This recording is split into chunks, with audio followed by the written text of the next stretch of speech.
Hello दोस्तों, नमस्कार। आज तुम्हारी पूरी यूट्यूब की सबसे धमाकेदार क्लास आ गई है। देखो भाई, अभी तुम्हारा एसएससी में जो पैटर्न चेंज हो रहा है उसपे फ्रेजेस, क्लॉजेस, इन सब के क्वेश्चंस पूछे जा रहे हैं। तो मैंने फ्रेजेस, क्लॉजेस और दोनों की मिक्स क्वेश्चंस सारी डिटेल वीडियो करवा दी है। अगर किसी ने अभी तक क्लास नहीं देखी है तो भाई देख लो, लेजेंडरी क्लास है, सबको बहुत पसंद आ रही है। और ये मेरी गारंटी है कि इतनी डिटेल में तुम्हें क्लास पूरी यूट्यूब में कहीं नहीं मिलेगी। मिल के तो तुम मुझे बता देना। और अब मैं तुम्हारे लिए फिगर ऑफ स्पीच की क्लास लेके आ गया हूं, बिकॉज बच्चों को कब से डिमांड थी और बच्चे बोल रहे थे सर फिगर ऑफ स्पीच में बहुत दिक्कत आ रही है, जब एग्जाम में क्वेश्चन आ रहे हैं तो हो नहीं रहे हैं। और बच्चों को तो पता भी नहीं होगा बहुत सारे कि फिगर ऑफ स्पीच क्या होता है। बहुत सारे बच्चे बोल रहे होंगे सर पार्ट ऑफ स्पीच तो सुना है, फिगर ऑफ स्पीच क्या होता है। तो वही चीज आज बताने वाला हूं। और सुनो, जब तुम फिगर ऑफ स्पीच सर्च करोगे यूट्यूब में तो तुम्हारी जो पहले की 5 क्लासेस आएगी या 10 क्लासेस आएगी और जो 10 टीचर आएंगे उन्होंने केवल तुम्हारे 10 ही फिगर ऑफ स्पीच करवाई है टोटल। तुम देख लोगे, सिमिली, मेटाफर, एलिट्रेशन, पर्सोनिफिकेशन केवल 10 ही करवाई है।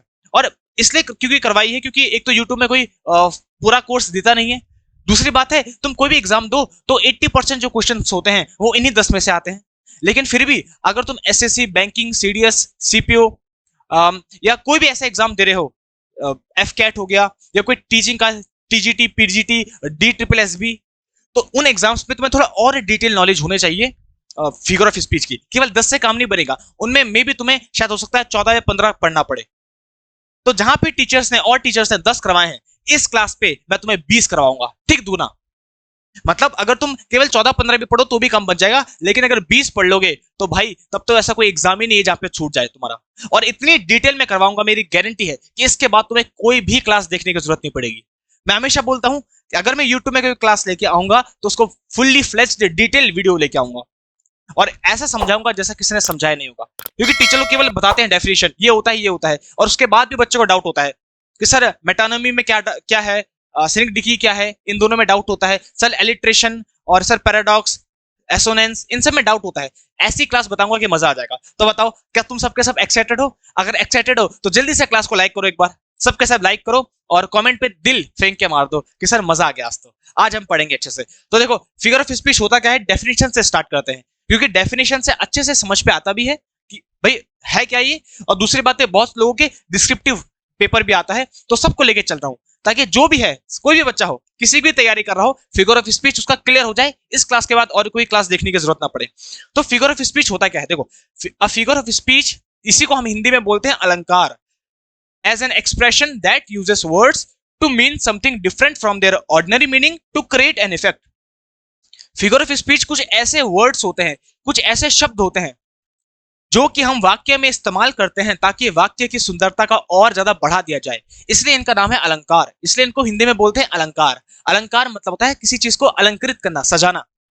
जैसे हम हैं, अभी अगर मैं नॉर्मल इंसान हूं और मैं कुछ जैसे अच्छे कपड़े पहन लूं, वॉच पहन लूं, तो आदमी संवर जाता है, सज जाता है, उसी को अलंकार बोलते हैं। तो सेंटेंस में ऐसे कोई शब्द जिनका मतलब थोड़ा अलग होता है और उन शब्दों को अगर हम यूज करेंगे वाक्य में तो वाक्य की सुंदरता को वो बढ़ा देते हैं, और उन्हीं शब्दों को हम बोलते हैं फिगर ऑफ स्पीच। समझ पाए? अलंकार। जैसे मैं अगर किसी को बोलूं तुम बहुत सुंदर हो, तो तुम बहुत सुंदर हो, ये तो साधारण वाक्य है, सिंपल है, तुम बहुत सुंदर हो। लेकिन अगर मैं इसी में अलंकार जोड़ दूं, ऐसे कोई शब्द बोल दूं जिनका अलग मीनिंग है, जिनका अर्थ और गहरा है, जो बात को और अच्छे से कर दें, तो मैं क्या बोल सकता हूं? जैसे मैं बोलूंगा, ये चांद सा रोशन चेहरा, बालों का रंग सुनहरा, ये झील सी नीली आंखें। आगे तुम इसको पूरा करो कमेंट में।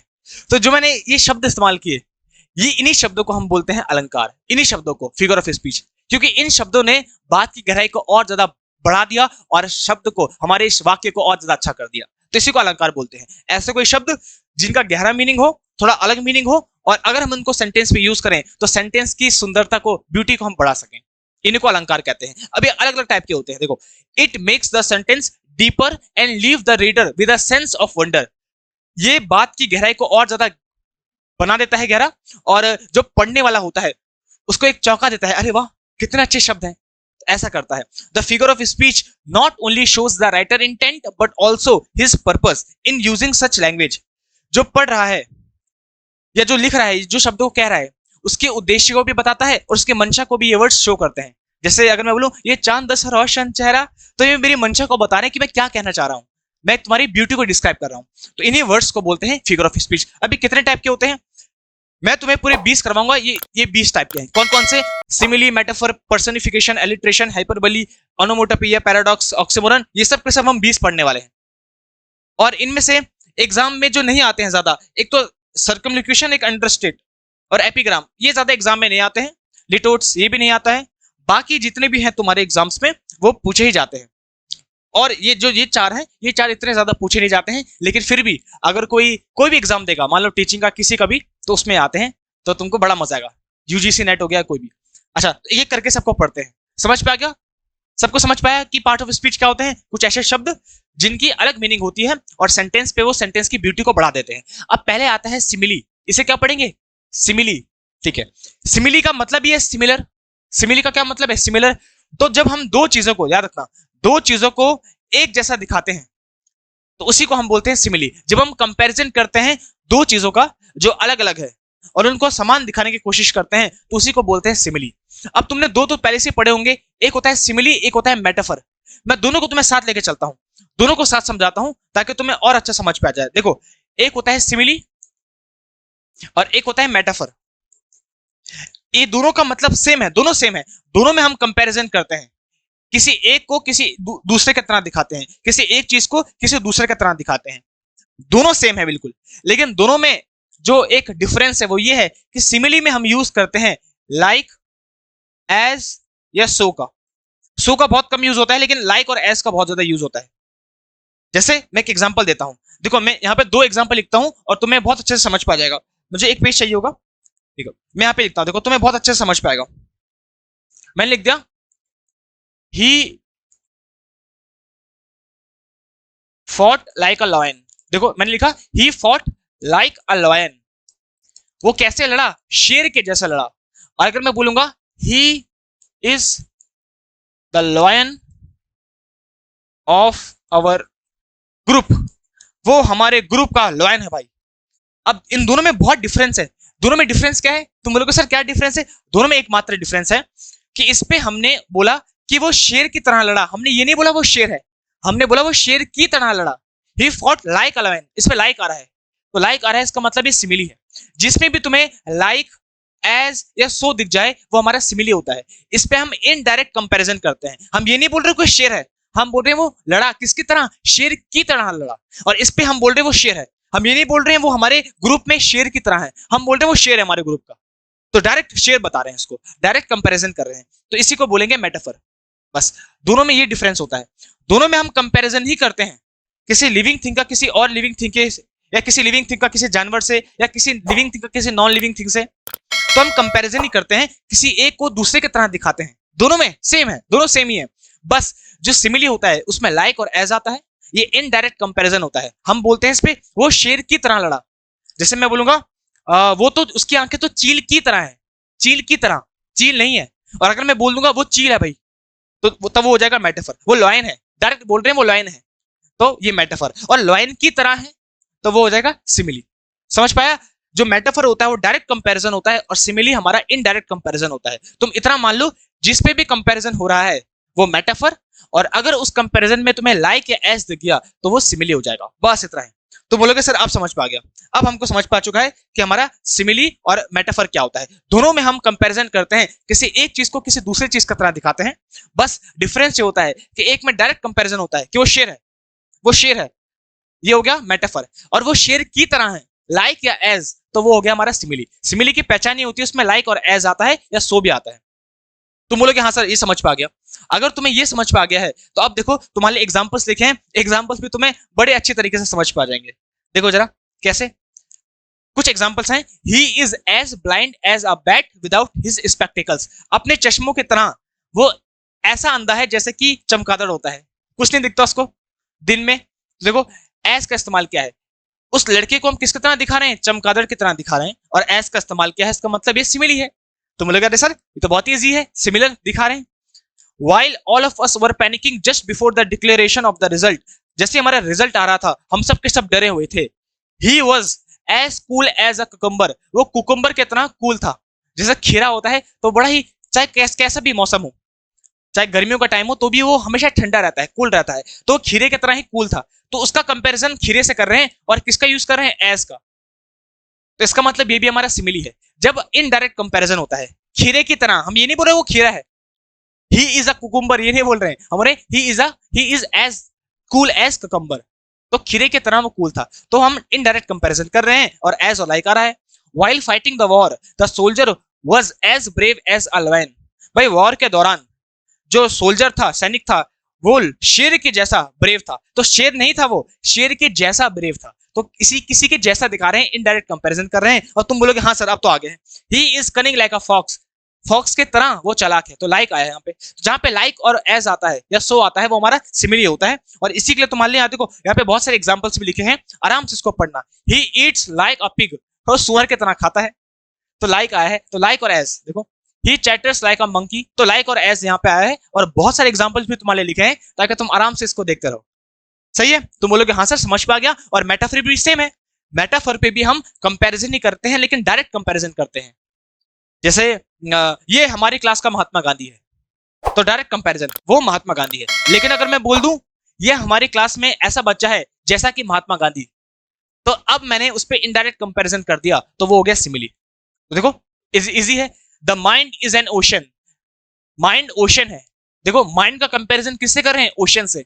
क्या हम ऐसे बोल रहे हैं the mind is like an ocean? नहीं, अगर मैं ऐसे बोलता the mind is like an ocean तो तब वो सिमिली होता। और मैं डायरेक्ट बोल दूं माइंड ओशन है, डायरेक्ट ओशन के जैसा नहीं, ओशन है माइंड, तो फिर वो हो गया हमारा मेटाफर।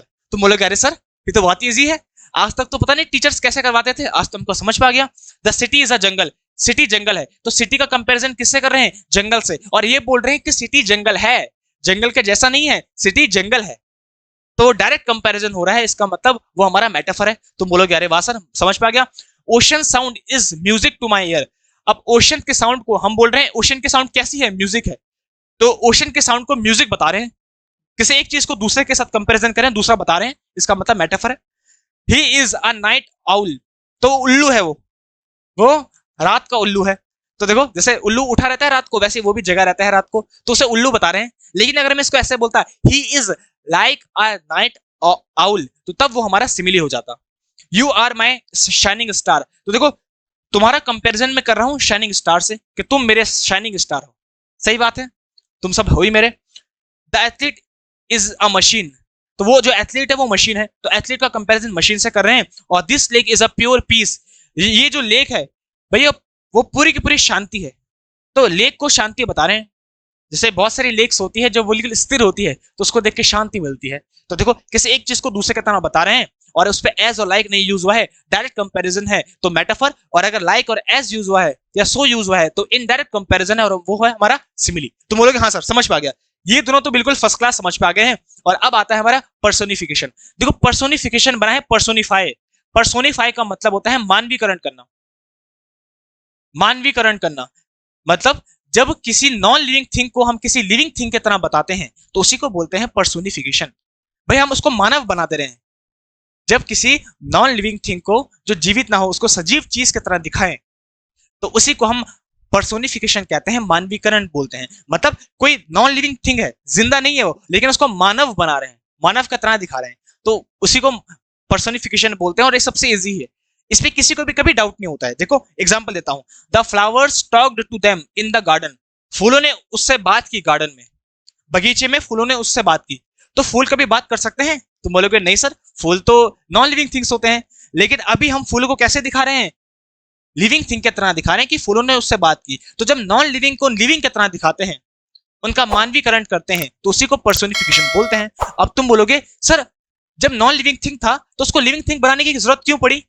तो भाई मैं फिर इसका आंसर दूंगा, अरे हम क्या पढ़ रहे हैं? Figure of speech. हम ऐसे शब्द पढ़ रहे हैं कि जो हमारे सेंटेंस की, वाक्य की ब्यूटी को और ज्यादा बढ़ा दे, सुंदरता को और ज्यादा बढ़ा दे। तो सुंदरता को बढ़ाने के लिए यूज करते हैं हम। जैसे हम बोल सकते हैं कि भाई मुझे फूल बहुत अच्छे लगे, तो ये तो मैं सिंपल बोल रहा हूं। लेकिन अगर मैं बोलूंगा कि भाई फूलों ने मेरे से बात की, तो वो और ज्यादा ब्यूटीफाई कर रहा है सेंटेंस को, इसलिए हम इसको ऐसा करते हैं। इसलिए नॉन लिविंग को हम लिविंग की तरह दिखाते हैं, सिंपल। अच्छा, my car was suffering and needed some attention, मेरी कार जो है वो सफर कर रही है और उसको कुछ अटेंशन की जरूरत है।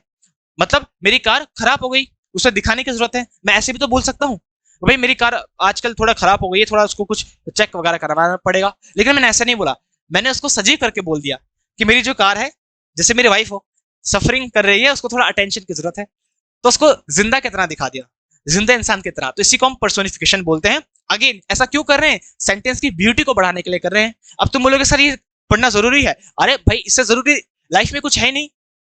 जब तुम आगे जाओगे, जॉब लगेगी और रिलेशनशिप में भी जाओगे, तो तुम्हें शब्दों का खेल तो पता होना चाहिए कि किसी बात को कैसे बोलना है। अब किसी ने अगर बोल दिया अरे तुम्हारे बाल तो मैगी नूडल्स की तरह हैं, तो काम खराब हो जाएगा। अरे तुम्हारे बाल तो रेशम के धागे हैं, तो वो अच्छी चीज है। तो तुम्हें पता होना चाहिए कंपैरिजन किससे करना है, कैसे शब्दों को यूज करना है। इसी को हम इसलिए पढ़ रहे हैं figure of speech. Love is blind, प्यार अंधा है। तो अंधा प्यार होता है कि कोई इंसान होता है? अरे अंधा तो इंसान होता है, लेकिन हमने बोल दिया है प्यार अंधा है, तो प्यार को हमने लिविंग थिंग की तरह दिखा दिया है, क्योंकि अंधा तो लिविंग थिंग की होती है, तो हम प्यार को सजीव करके दिखा रहे हैं कि भाई प्यार अंधा है। बताओ आ रहा है ना मजा? तो तुमने पहले भी पढ़ा होगा, लेकिन इतने मजेदार तरीके से और इतने डीप पे नहीं पढ़ा होगा, और इसके बाद ये गारंटी है कि तुम्हें और किसी भी क्लास की जरूरत नहीं पड़ेगी। आ रहा है ना मजा?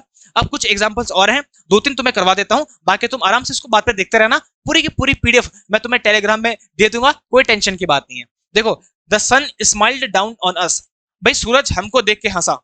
तो सूरज कभी हंस सकता है क्या? नहीं हंस सकता है, लेकिन हम बोल रहे हैं सूरज हंसा हमको देख के।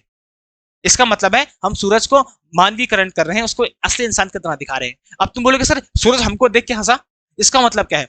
देखो यहाँ पे लिखा भी है, to describe a sunny but enjoyable day. एक ऐसा दिन हम दिखा रहे हैं जिसमें सूरज तो था ऊपर से, लेकिन बहुत ही अच्छा दिन था हमारा, तो इसी के लिए बोलते हैं भाई आज तो सूरज भी हमको देख के हंसा, हमें बड़ा मजा आया ऐसे। अच्छा देखो, the lightning danced across the sky. जो लाइटनिंग है भाई उसका डांस चल रहा था स्काई में। तो जब मान लो कभी बिजली कड़कती है तो ऐसे कड़कती रहती है, तो अगर हम ऐसे बोलते देखो बिजली आज नाच रही है आसमान में, तो इसको और अच्छे से हमने बोल दिया। और बिजली को लिविंग थिंग की तरह दिखा रहे हैं, बिकॉज नाचते तो लिविंग थिंग ही है, नॉन लिविंग थिंग तो नाचता नहीं है, तो इसको हमने पर्सोनिफिकेशन कर दिया, इसका मानवीकरण कर दिया। बिजली को भी एक किसी लड़की की तरह दिखा दिया। सही है? ऐसे हम बहुत सारे बोल सकते हैं, ये तुम्हारे लिए एग्जांपल्स हैं, और इनको पढ़ के मुझे कमेंट पे आंसर जरूर बताना कि समझ पे आया कि नहीं आया। सही है? देखो जैसे the leaves waived hello in the wind, जैसे पत्तियां हवा में हिलती है, तो मैं ये भी बोल सकता हूं देखो हवा में पत्तियां हिल रही है, लेकिन ये तो नॉर्मल चीज है। अगर मैं इसको और अच्छे से बोलूं तो मैं क्या बोलूंगा, देखो जो पत्तियां है ये मेरे को हाई कर रही है, तो मैंने इसको लिविंग थिंग की तरह दिखा दिया। चलो अब आगे बढ़ते हैं और आगे करते हैं एलिट्रेशन। अब आता है एलिट्रेशन, अनुप्रास अलंकार। एलिट्रेशन का मतलब क्या होता है ये तो सबको ही पता है।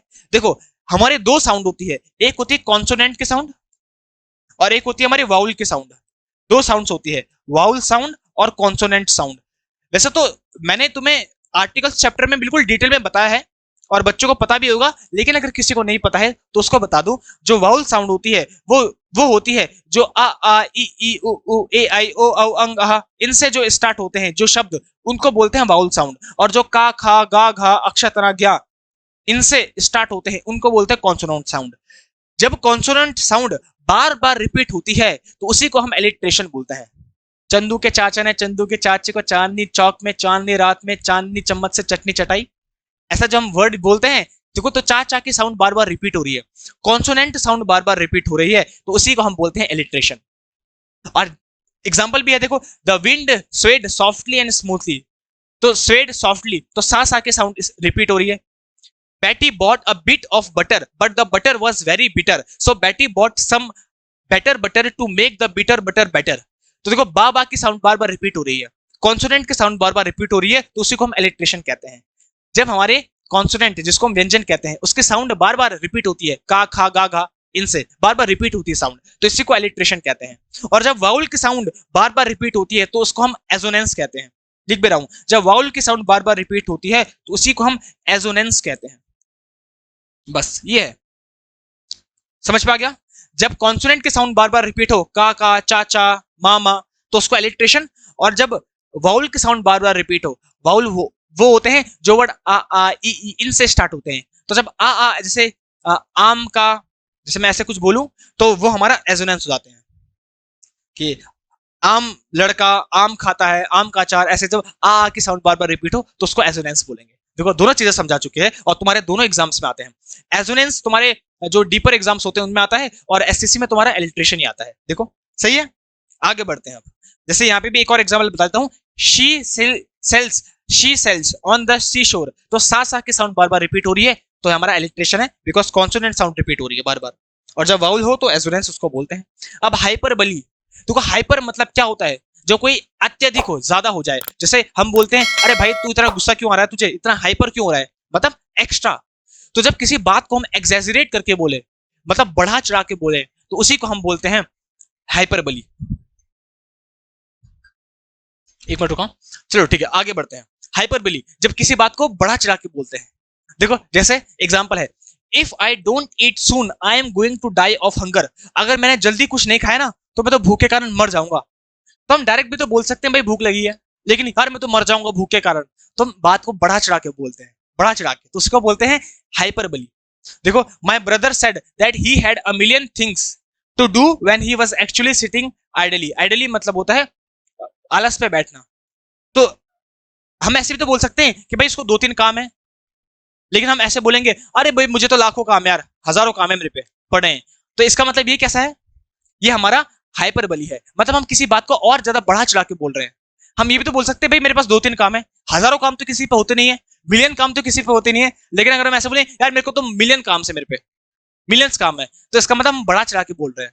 जैसे तुमने देखा भी होगा मम्मी क्या बोलती है, भाई मेरे तो लाखों काम है, अभी हजारों काम पड़ रखे हैं अभी तो हजारों काम होते हैं कभी नहीं, पर बढ़ा चढ़ा के बोल रही है मम्मी इस बात को। सही है, ओके।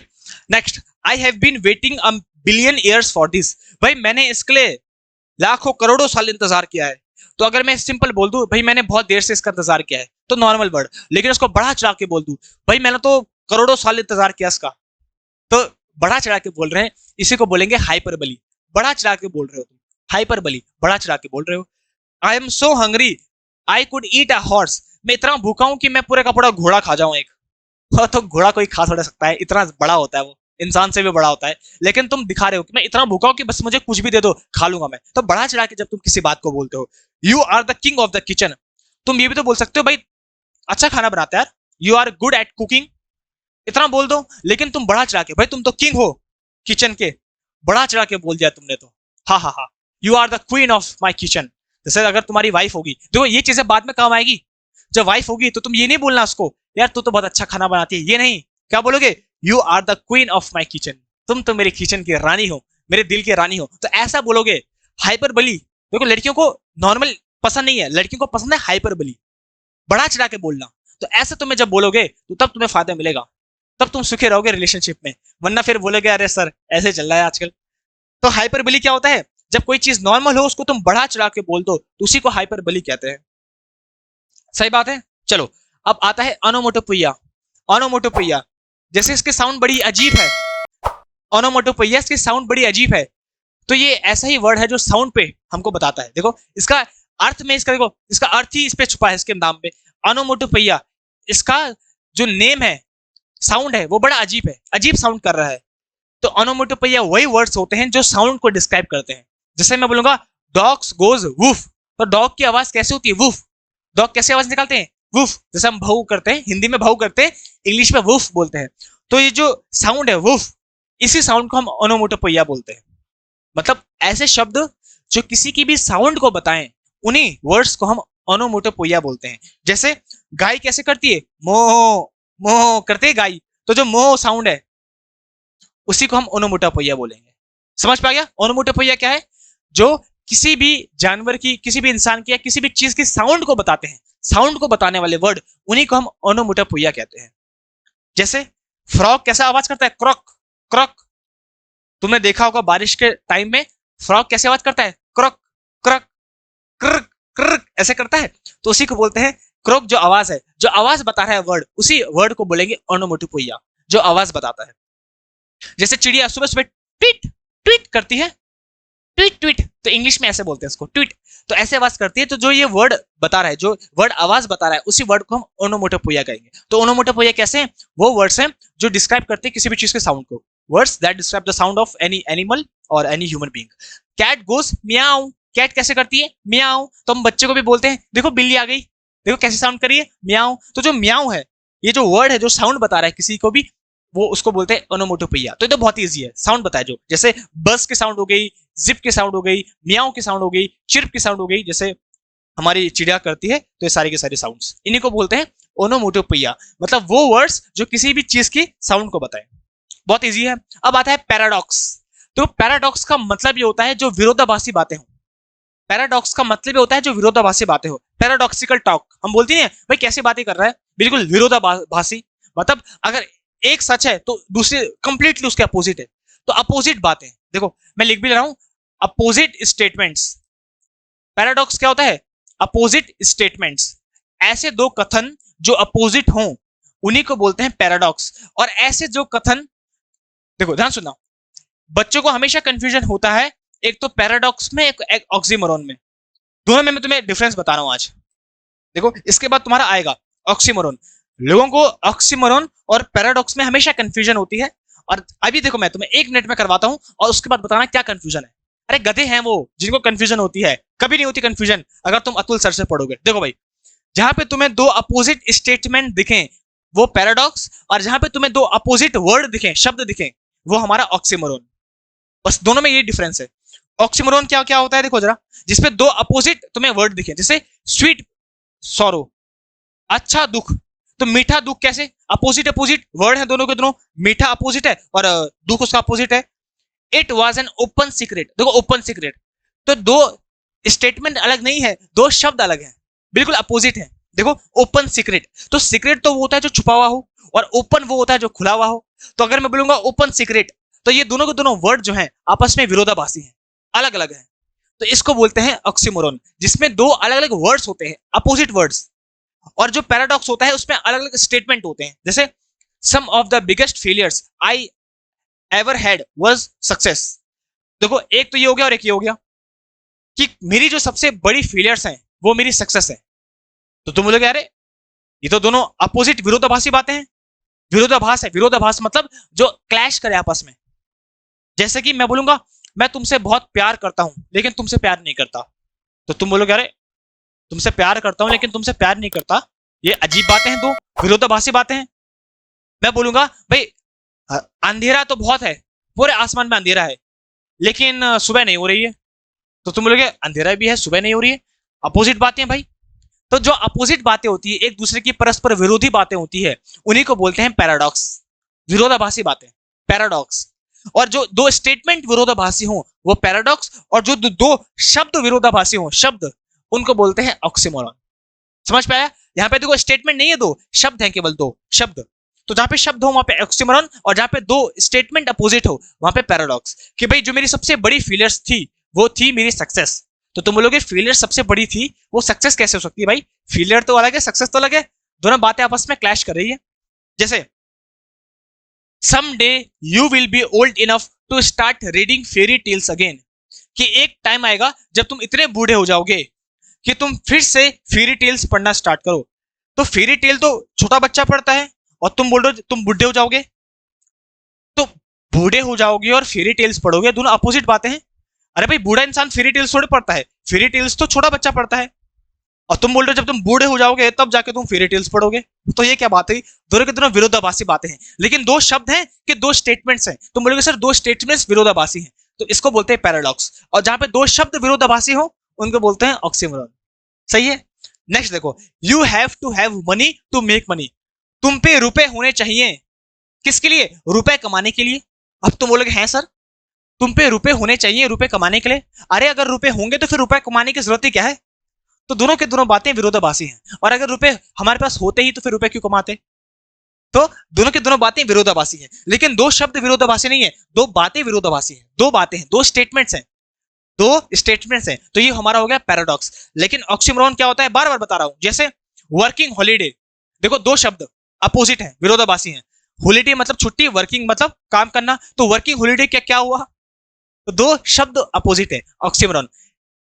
डेफिंग साइलेंस, बहरी साइलेंस। अरे साइलेंस तो अलग होती है, साइलेंस मतलब जब कोई अपनी मर्जी से चुप रहे, जब आवाज ना आए, और डेफिंग मतलब जिसके कान ही फूटे हों, अपोजिट है। तो जो अपोजिट अपोजिट शब्द होते हैं, जैसे ओपन सीक्रेट, अभी बताया सीक्रेट है, सीक्रेट मतलब छुपा हुआ, ओपन मतलब खुला हुआ, तो ओपन सीक्रेट कैसे हो सकता है? जैसे सीरियस जोक, अरे जोक का मतलब ये हंसी मजाक है, और सीरियस तो होता है बिल्कुल जो गंभीर हो, तो दोनों के दोनों कैसे हो सकते हैं?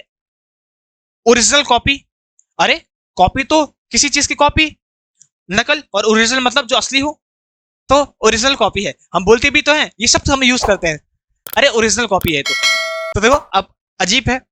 सैड स्माइल, अरे उसकी बहुत सैड स्माइल थी यार आज, हंस तो रहा था और सैड, तो सैड तो अलग चीज होती है, स्माइल अलग होती है, दोनों अपोजिट है, लेकिन हम यूज करते हैं।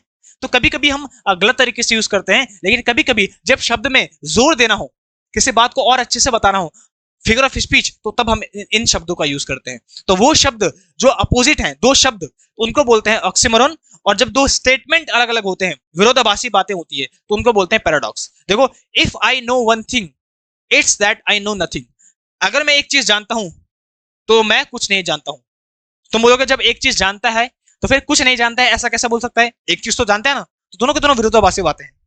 मैं बोलूंगा मैं सब कुछ जानता हूं कि मैं कुछ नहीं जानता हूं, तो तुम बोलोगे अरे जब सब कुछ जानता है तो फिर कुछ नहीं जानता है, ये बातें तो कुछ मैच नहीं कर रही है। तो इसी को बोलेंगे विरोधाभासी बातें, जो आपस में विरोध उत्पन्न करे। This is the beginning of the end, ये शुरुआत है किसी अंत की। तो तुम बोलोगे शुरुआत है अंत की, या किसी चीज का अंत है किसी चीज की शुरुआत के लिए? तो दोनों की दोनों बातें विरोधाभासी हैं। Here are the rules, ignore all rules. यहाँ का एक ही नियम है कि यहाँ का कोई नियम नहीं है। तो तुम बोलोगे अरे एक नियम तो है ना, लेकिन वो नहीं, एक नियम भी नहीं है, कोई नियम नहीं है यहाँ का। तो तुम लोग फिर ये क्या बात हुई? तो क्लैश करिए बातें आपस में। तो जब दो स्टेटमेंट आपस में क्लैश करे तो पैराडॉक्स, और जब दो वर्ड्स आपस में क्लैश करें तो उन्हीं को बोलते हैं ऑक्सीमोरन। समझ पाया दोनों में डिफरेंस? तुम बोलोगे सर ये तो डिफरेंस तो बहुत बहुत अलग अलग है, तो बच्चे कंफ्यूज क्यों होते हैं? तो वही मेरा भी सवाल है, मुझे भी नहीं पता क्यों होता है कंफ्यूज, क्योंकि उन्होंने कभी पढ़ा ही नहीं होता है। जो पढ़ेगा वो कंफ्यूज नहीं होता है। देखो कुछ जैसे यहाँ पे मैं और भी एग्जांपल लिख सकता हूँ। ही क्रैक अ सीरियस जोक, अगर मैं ऐसे बोलूं उसने क्रैक किया एक सीरियस जोक, तो सीरियस जोक जो है वो हमारा ऑक्सीमोरन है। क्रैश लैंडिंग, तो क्रैश मतलब तो गिर जाना, और लैंडिंग मतलब आराम से उतरना। तो क्रैश लैंडिंग क्या होता है भाई? तो लोग गलत गलत बोलते हैं, और कभी कभी हम इसको जानबूझ के यूज करते हैं ताकि हम लैंग्वेज को और अच्छे से बोल पाए। तो सबको समझ पाया? बताओ यहाँ तक मजा आ रहा है? बिल्कुल डिटेल में बता रहा हूँ, जैसे पेड कोर्स में बताते हैं। तो मैं तुम्हें असली में पेड कोर्स ही देता हूँ यूट्यूब में। अब आता है आयरनी। आयरनी, तो आयरनी मतलब होता है विडंबना। अगर हम हिंदी में बोले विडंबना, तो आयरनी का मतलब क्या होता है? देखो, a situation in which something which was intended to have a particular result has the opposite or very different result, or a type usually humorous expression in which you say the opposite of what you intend। मतलब irony एक ऐसी चीज होती है कि तुमने सोचा कुछ और होता है और हो कुछ और जाता है, कि तुमने सोचा कुछ और हो कुछ और गया, तो हम बोलते नहीं विडंबना है। जैसे मैं बोलूंगा कि भाई मैं हमेशा अपनी लाइफ में सोचता था कि मैं कभी नेता नहीं बनूंगा, कभी नेता नहीं बनूंगा, और मेरी आज लाइफ की आयरनी ये है, आज विडंबना ये है कि मैं पॉलिटिशियन ही हूं। जैसे मैं बोलूं मैं हमेशा सोचता था कि मैं कभी चोरी नहीं करूंगा, कोई चोरी नहीं करूंगा, और आज देखो मेरी लाइफ की आयरनी ये है, विडंबना ये है कि मैं चोरी बन गया। तो सोचा जब कुछ और था और हो कुछ और गया, तो उसी को बोलते हैं आयरनी, विडंबना। हम बोलते नहीं इस मेरे जीवन की विडंबना को देखो, कि मैंने सोचा था कि मैं कभी चोरी नहीं करूंगा, लेकिन देखो आज देखो मैं चोर बन गया, इस संसार ने मुझे चोर बनाने में मजबूर कर दिया। तो विडंबना, तो उसी को बोलते हैं आयरनी। सोचा कुछ और हुआ कुछ और कभी कभी हम हंसी मजाक में भी इस चीज को बोलते हैं कि देखो भाई बहुत बोलता था वो कि मैं तो शेर हूं, मैं तो शेर हूं, और देखो अब देखो जरा, है गधों की तरह है, इतना डरपोक है। तो कभी कभी हम ह्यूमरस टोन पे भी इसको यूज करते हैं। तो आयरनी क्या होता है? जब हम अपने जीवन की विडंबना बताएं कि बस सोचा कुछ और हुआ कुछ और। जैसे the child of a formula 1 driver not being able to drive, कि एक जो रेसर है, देखो फॉर्मूला 1 रेस जो होता है ना, जो सबसे स्पीड में गाड़ी चलाते हैं, तो उसका जो बेटा है उसको ड्राइव करना नहीं आता है। मतलब बाप फॉर्मूला रेसर 1 है, और विडंबना देखो कि उसके बेटे को ड्राइव करना भी नहीं आता है।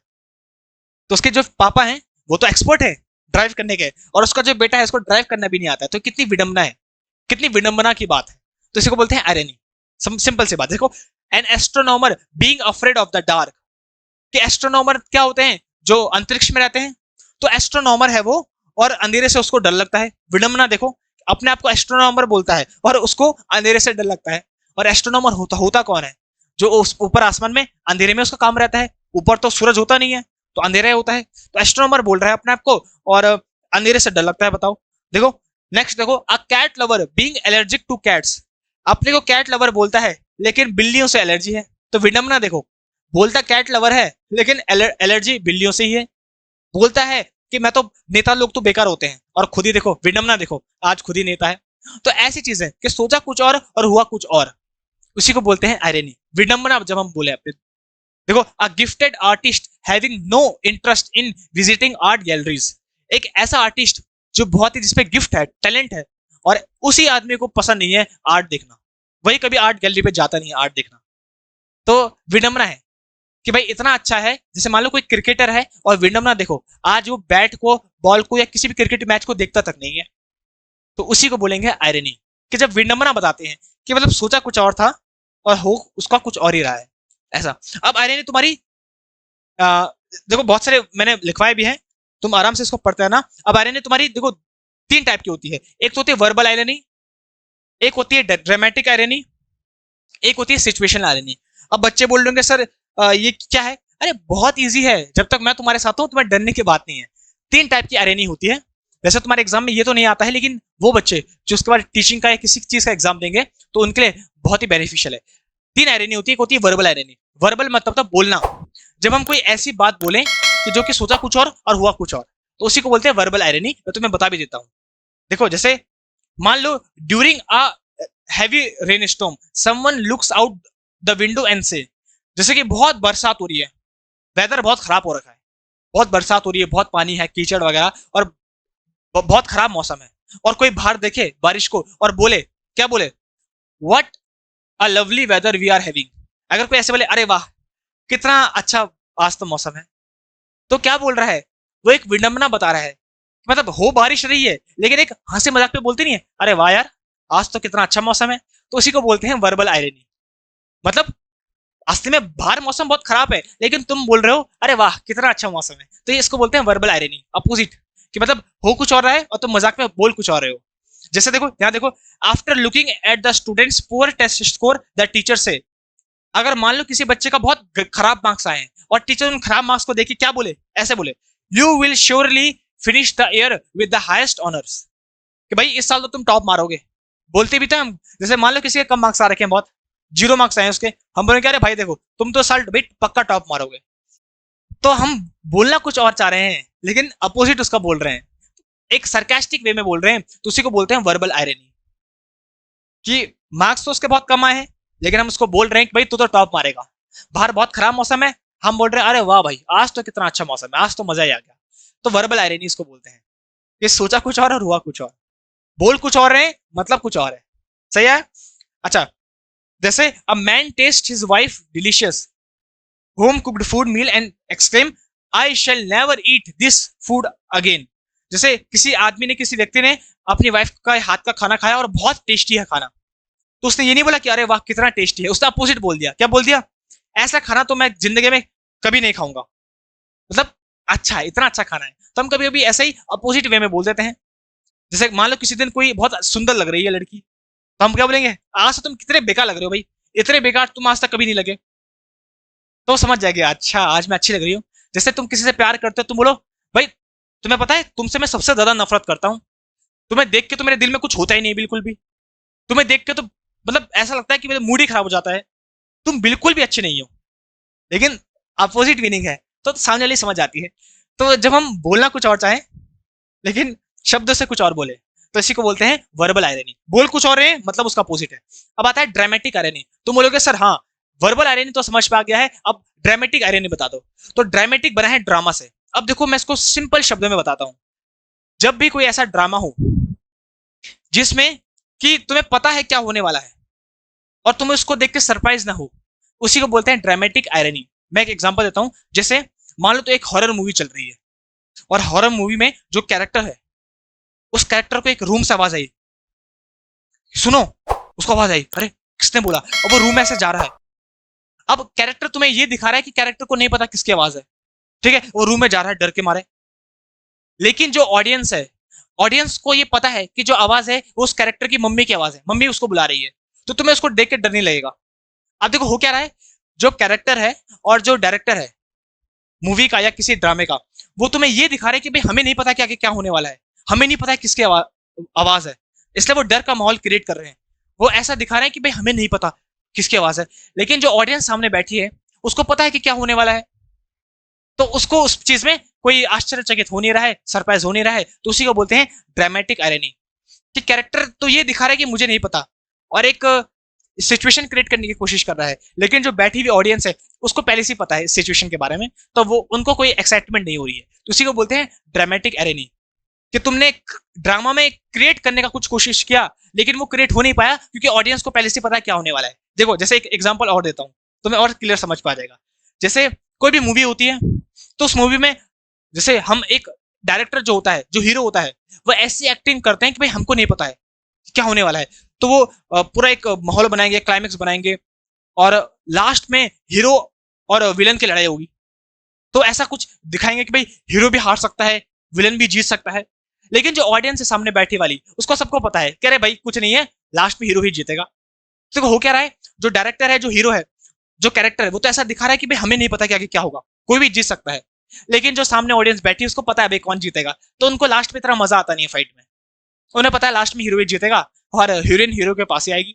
जैसे बहुत सारी मूवीज होती है कि जैसे क्रिकेट की मूवी है, सचिन तेंदुलकर है, कोई भी ऐसा कोई हीरो है हमारा कि जो कि कोई गेम खेल रहा है और लास्ट में फाइनल में पहुंच गई टीम, अब उसे एक रन चाहिए या एक बॉल पे छक्का मारना है, तो जो कैरेक्टर है या जो डायरेक्टर है वो तो ऐसा दिखा रहा है ऑडियंस को कि मुझे नहीं पता है, उसका पसीना आ रहा है कि लास्ट बॉल है, छक्का मारना है, जीत पाएगी टीम, वो तो ऐसा दिखा रहा है कि मुझे नहीं पता क्या होगा। लेकिन जो ऑडियंस है वो देख रही है, उसको पता है यार हीरो है, लास्ट बॉल में छक्का चाहिए तो मार ही देगा और फिर ये हीरो बन ही जाएगा। तो इसी को बोलते हैं ड्रामेटिक आयरनी, कि कैरेक्टर ये दिखाने की कोशिश कर रहा है कि भाई मुझे नहीं पता कि क्या होगा, लेकिन जो देखने वाले हैं ऑडियंस उनको पहले से पता है क्या होगा, इसलिए वो ज्यादा सरप्राइज नहीं हो रहे हैं। तो इसी को बोलते हैं ड्रामेटिक आयरनी हो गई। मतलब कैरेक्टर ने दिखाने की कोशिश कुछ की लेकिन ऑडियंस को सरप्राइज हुआ नहीं क्योंकि ऑडियंस को पहले से पता है क्या होगा। जैसे तुम रामलीला देखने जाते हो तो राम जी वहां पे जैसे कोई राम जी का रोल प्ले करता है तो वो रो रहा है कि कहाँ है सीता, कहाँ है सीता, तो वो तो ऐसा दिखा रहे हैं कि ये मेरी सीता कहाँ है, लेकिन जो ऑडियंस है उनको पता रहता है पहले से कि भाई ये ड्रामा है, अब उसके बाद वो ये करेंगे, उसके बाद ये करेंगे। इसी को बोलते हैं ड्रामेटिक आयरनी। चलो अब आता है सिचुएशनल आयरनी। सिचुएशनल आयरनी मतलब होता है कि जब कोई ऐसी घटना घटे कि तुम सुधारने तो गए किसी के सिचुएशन को, लेकिन तुम्हारी खुद की सिचुएशन बिगड़ गई।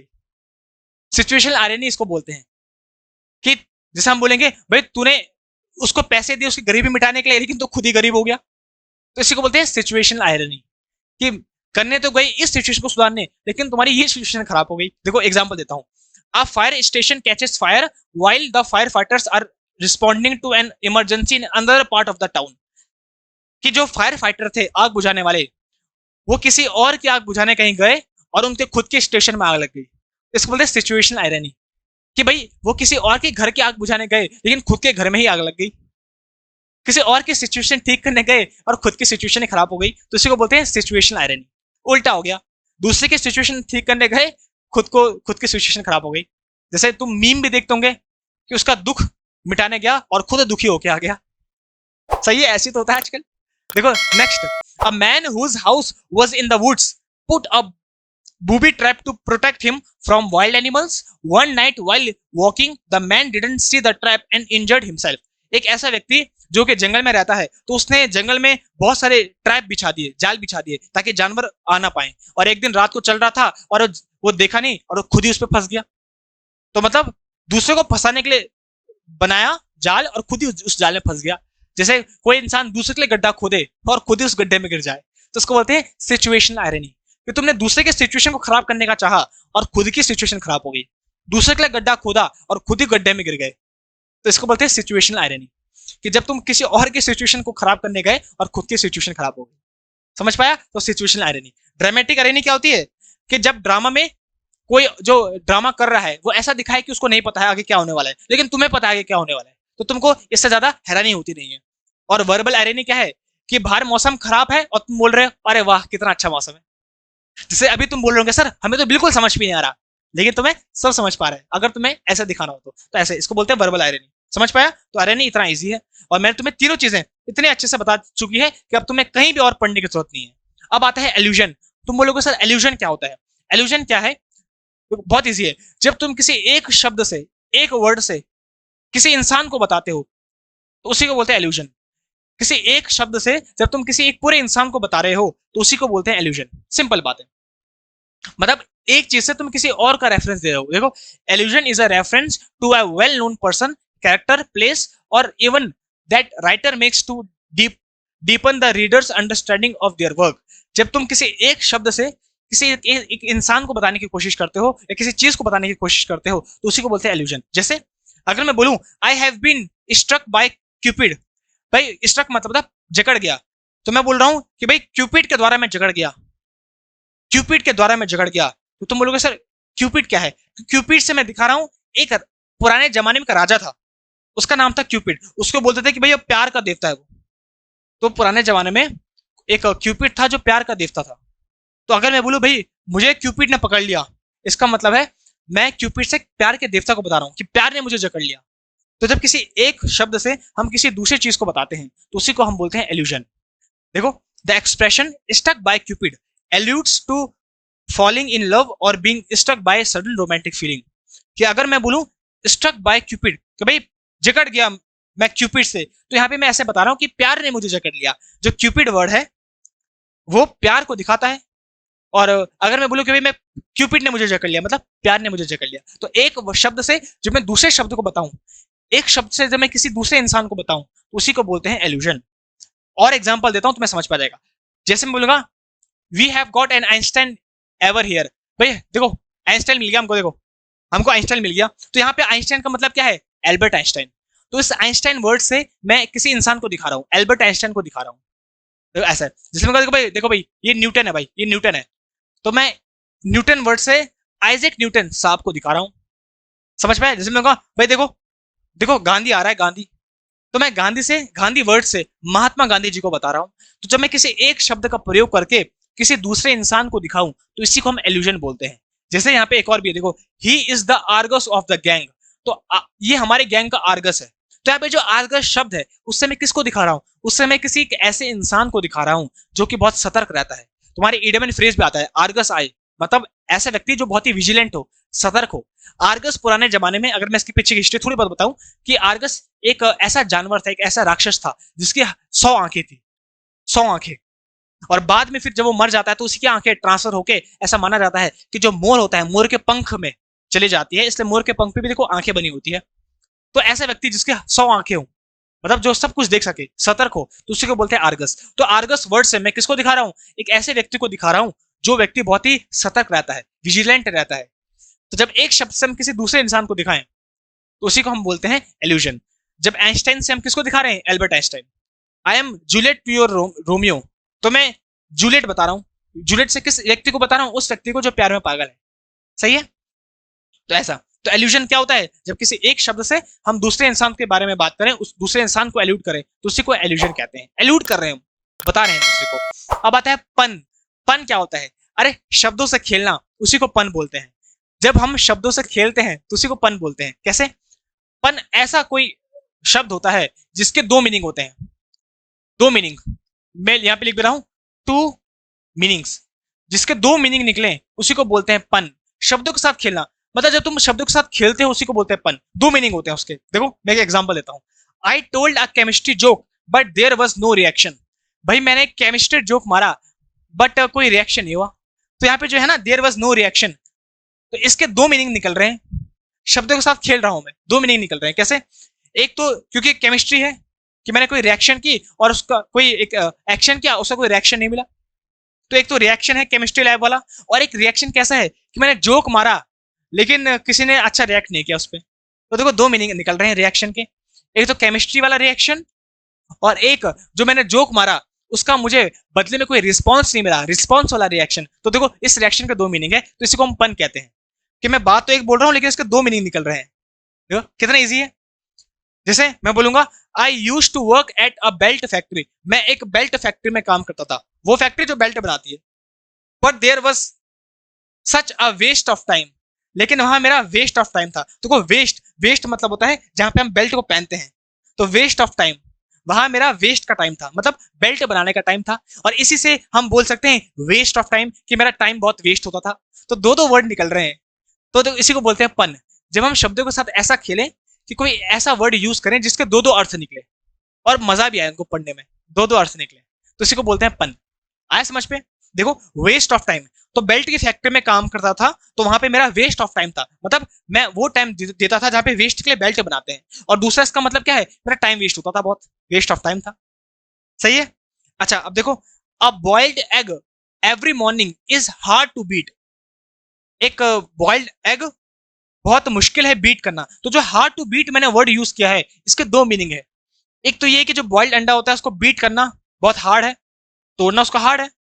और दूसरा है कि उसको बीट करना बहुत हार्ड है, मतलब जो सुबह का खाना होता है, एग से बढ़िया खाना और कोई हो नहीं सकता है। तो उसके अलावा अगर तुम कोई और खाना बनाओ तो बड़ा मुश्किल है उसको बीट करना। देखो दो दो मीनिंग है इसके, कि जो बॉइल्ड एग हम सुबह खाते हैं, एक तो उसको अगर तुम मारोगे तो बड़ा मुश्किल है उसको मारना, क्योंकि थोड़ा तब स्ट्रांग हो जाता है, लचीला हो जाता है। और दूसरा इसका मतलब है हार्ड टू बीट का मतलब कि इसको रिमूव करना या इसको रिप्लेस करना बड़ा हार्ड है। इसे कोई और खाना बीट नहीं कर सकता, क्योंकि सुबह सुबह अंडे बनाना बहुत ईजी है, डालो उबालो और खा लो। तो देखो दो दो मीनिंग है इसके। हार्ड टू बीट मतलब मारना बड़ा मुश्किल है, और दूसरा इसको रिप्लेस करना बड़ा मुश्किल है। किसी और खाना है उसको कोई बीट नहीं कर सकता। अब next, why the bicycle fall over. भाई बाइसाइकिल क्यों गिरी, मेरी साइकिल क्यों गिरी? Because it was too tired. देखो अब देखो जो ये ना, इट वॉज टू टायर्ड, क्योंकि उसके दो पहिए हैं, दो पहिए इसलिए गिरी। देखो चार पहिए होते हैं तो वो चीज गिरते थोड़े, चार पहिए तो सपोर्ट करते हैं, लेकिन साइकिल में क्योंकि दो पहिए हैं, साइकिल में क्योंकि दो पहिए होते हैं, इसलिए मेरी साइकिल गिर गई, क्योंकि साइकिल में दो पहिए थे। और इसका दूसरा मीनिंग भी है, because it was too tired, क्योंकि वो बहुत ज्यादा थक गई थी इसलिए गिर गई। तो देखो शब्दों के साथ खेल रहे हैं, शब्दों के दो मीनिंग पता चल रहे हैं कि मेरी साइकिल क्यों गिरी, क्योंकि साइकिल में दो पहिए हैं, तो दो पहिए वाली चीज तो गिरती है जब तक कि उसको बैलेंस ना किया जाए या स्टैंड में ना लगाया जाए। तो साइकिल क्यों गिरी, क्योंकि उसको दो पहिए थे। और दूसरी बात भी आ रहा है, क्योंकि वो बहुत ज्यादा टायर्ड थी, बहुत ज्यादा थकी भी थी इसलिए गिर गई। तो जब किसी हम कोई एक ऐसा वर्ड बोले जिसके दो मीनिंग निकल रहे हो, शब्दों के साथ खेल रहे हैं, तो उसी को बोलते हैं पन। तो पन को याद रखो, फन। पन को याद रखो, फन। ऐसी कोई चीज जिससे बड़ा मजा आए, शब्दों के साथ खेले, दो दो मीनिंग निकले, उसको बोलते हैं पन। तो बताओ सबको मजा आ रहा है, हर एक चीज समझ पा रही है? अगर आ रही है तो बताना सर मजा आ गया। अब नेक्स्ट आता है यूफेमिज्म। देखो यूफेम मतलब होता है गुड, तो यूफेमिज्म मतलब होता है जब भी हम किसी भी हार्श वर्ड को, हार्श चीज को जो बहुत ही कठोर हो, उसको बड़े अच्छे तरीके से बोले, उसी को बोलते हैं यूफेमिज्म। फिर बता रहा हूं, मेरे साथ बोलो, क्या बोल रहा हूं, अरे मेरे साथ बोलो। जब भी कोई ऐसी बात हो जो बड़ी हार्श हो, बड़ी कठोर हो, तो कठोर बात को जब हम कठोरता से ना बोल के बड़े आसानी या सिंपल शब्दों में कहें या बड़े अच्छे तरीके से बोले, उसी को यूफेमिज्म कहते हैं। जैसे मैं एक एग्जांपल देता हूं, मैं बोलूंगा अबे तू तो बिल्कुल बर्बाद है, एक नंबर का बर्बाद है।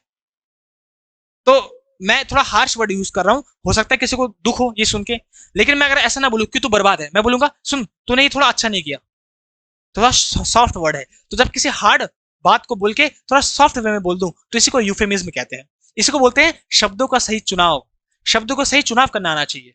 वो लोग जो एनडी देते हैं, सीडीएस देते हैं, जब इंटरव्यू होता है तो यही चीजें तुम्हारे चेक करते हैं कि तुम शब्दों का चुनाव कैसे करते हो। तुम ऐसे भी बोल सकते हो कि तू तो बहुत बेकार है, तूने बिल्कुल गलत किया, लेकिन तुम ये भी बोल सकते हो तूने थोड़ा सही से नहीं किया।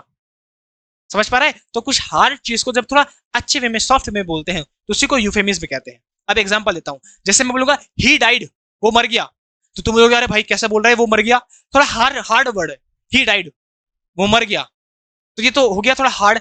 इसको अगर मैं थोड़ा सॉफ्ट तरीके से बोलूं तो मैं बोलूंगा ही पास्ड अवे, वो गुजर गया। तो मर गया नहीं बोलते हैं, गुजर गया बोलते हैं। तो जो पास्ड अवे है वो हमारा यूफेमिज्म है। देखो, his great grandfather passed away last week, उसके जो ग्रेट ग्रैंडफादर थे वो पास्ड अवे हो गए, गुजर गए।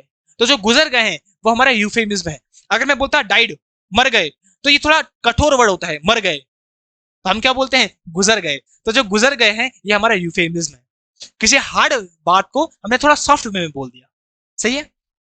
नेक्स्ट देखो, जैसे मान लो मैंने किसी को निकाल दिया, मैं बोलूंगा यू फायर्ड, भैया तू फायर्ड हो चुका है, निकाल दिया तेरे को जॉब से, चल निकल यहां से। तो ये तो थोड़ा हार्ड वर्ड हो गया, फायर्ड वर्ड। अगर मैं किसी को बोला ना you are fired, you are fired, भाई तुम निकल गए हो, तुम फायर हो चुके हो, जाओ आप यहां से। तो ये तो थोड़ा हार्श वर्ड हो गया। लेकिन अगर मैं इसको थोड़ा अच्छे वे में बोलूं तो कैसे बोल सकता हूं, it is so unfortunate that we have to let you go. ये बड़े दुर्भाग्य की बात है कि अब हमको तुम्हें छोड़ना पड़ेगा। तो थोड़ा थोड़ा एक प्यार से बोल रहे हैं कि बड़े दुर्भाग्य की बात है भाई कि अब हमारा साथ इतने तक था। तुमने मूवीज में देखा भी होगा, अगर किसी को अच्छे से बोलना तो हम ये बोलेंगे भाई बड़े दुर्भाग्य की बात है कि हमारा साथ बस यहीं तक था, इसका मतलब तुम निकल चुके हो। तो लात तो मार रहे हैं लेकिन अच्छे से, आराम से, लपेट के। और अगर बोलेंगे डायरेक्ट यू आर फायर्ड, तो थोड़ा थोड़ा कठोर वर्ड है, किसी को बुरा लग सकता है।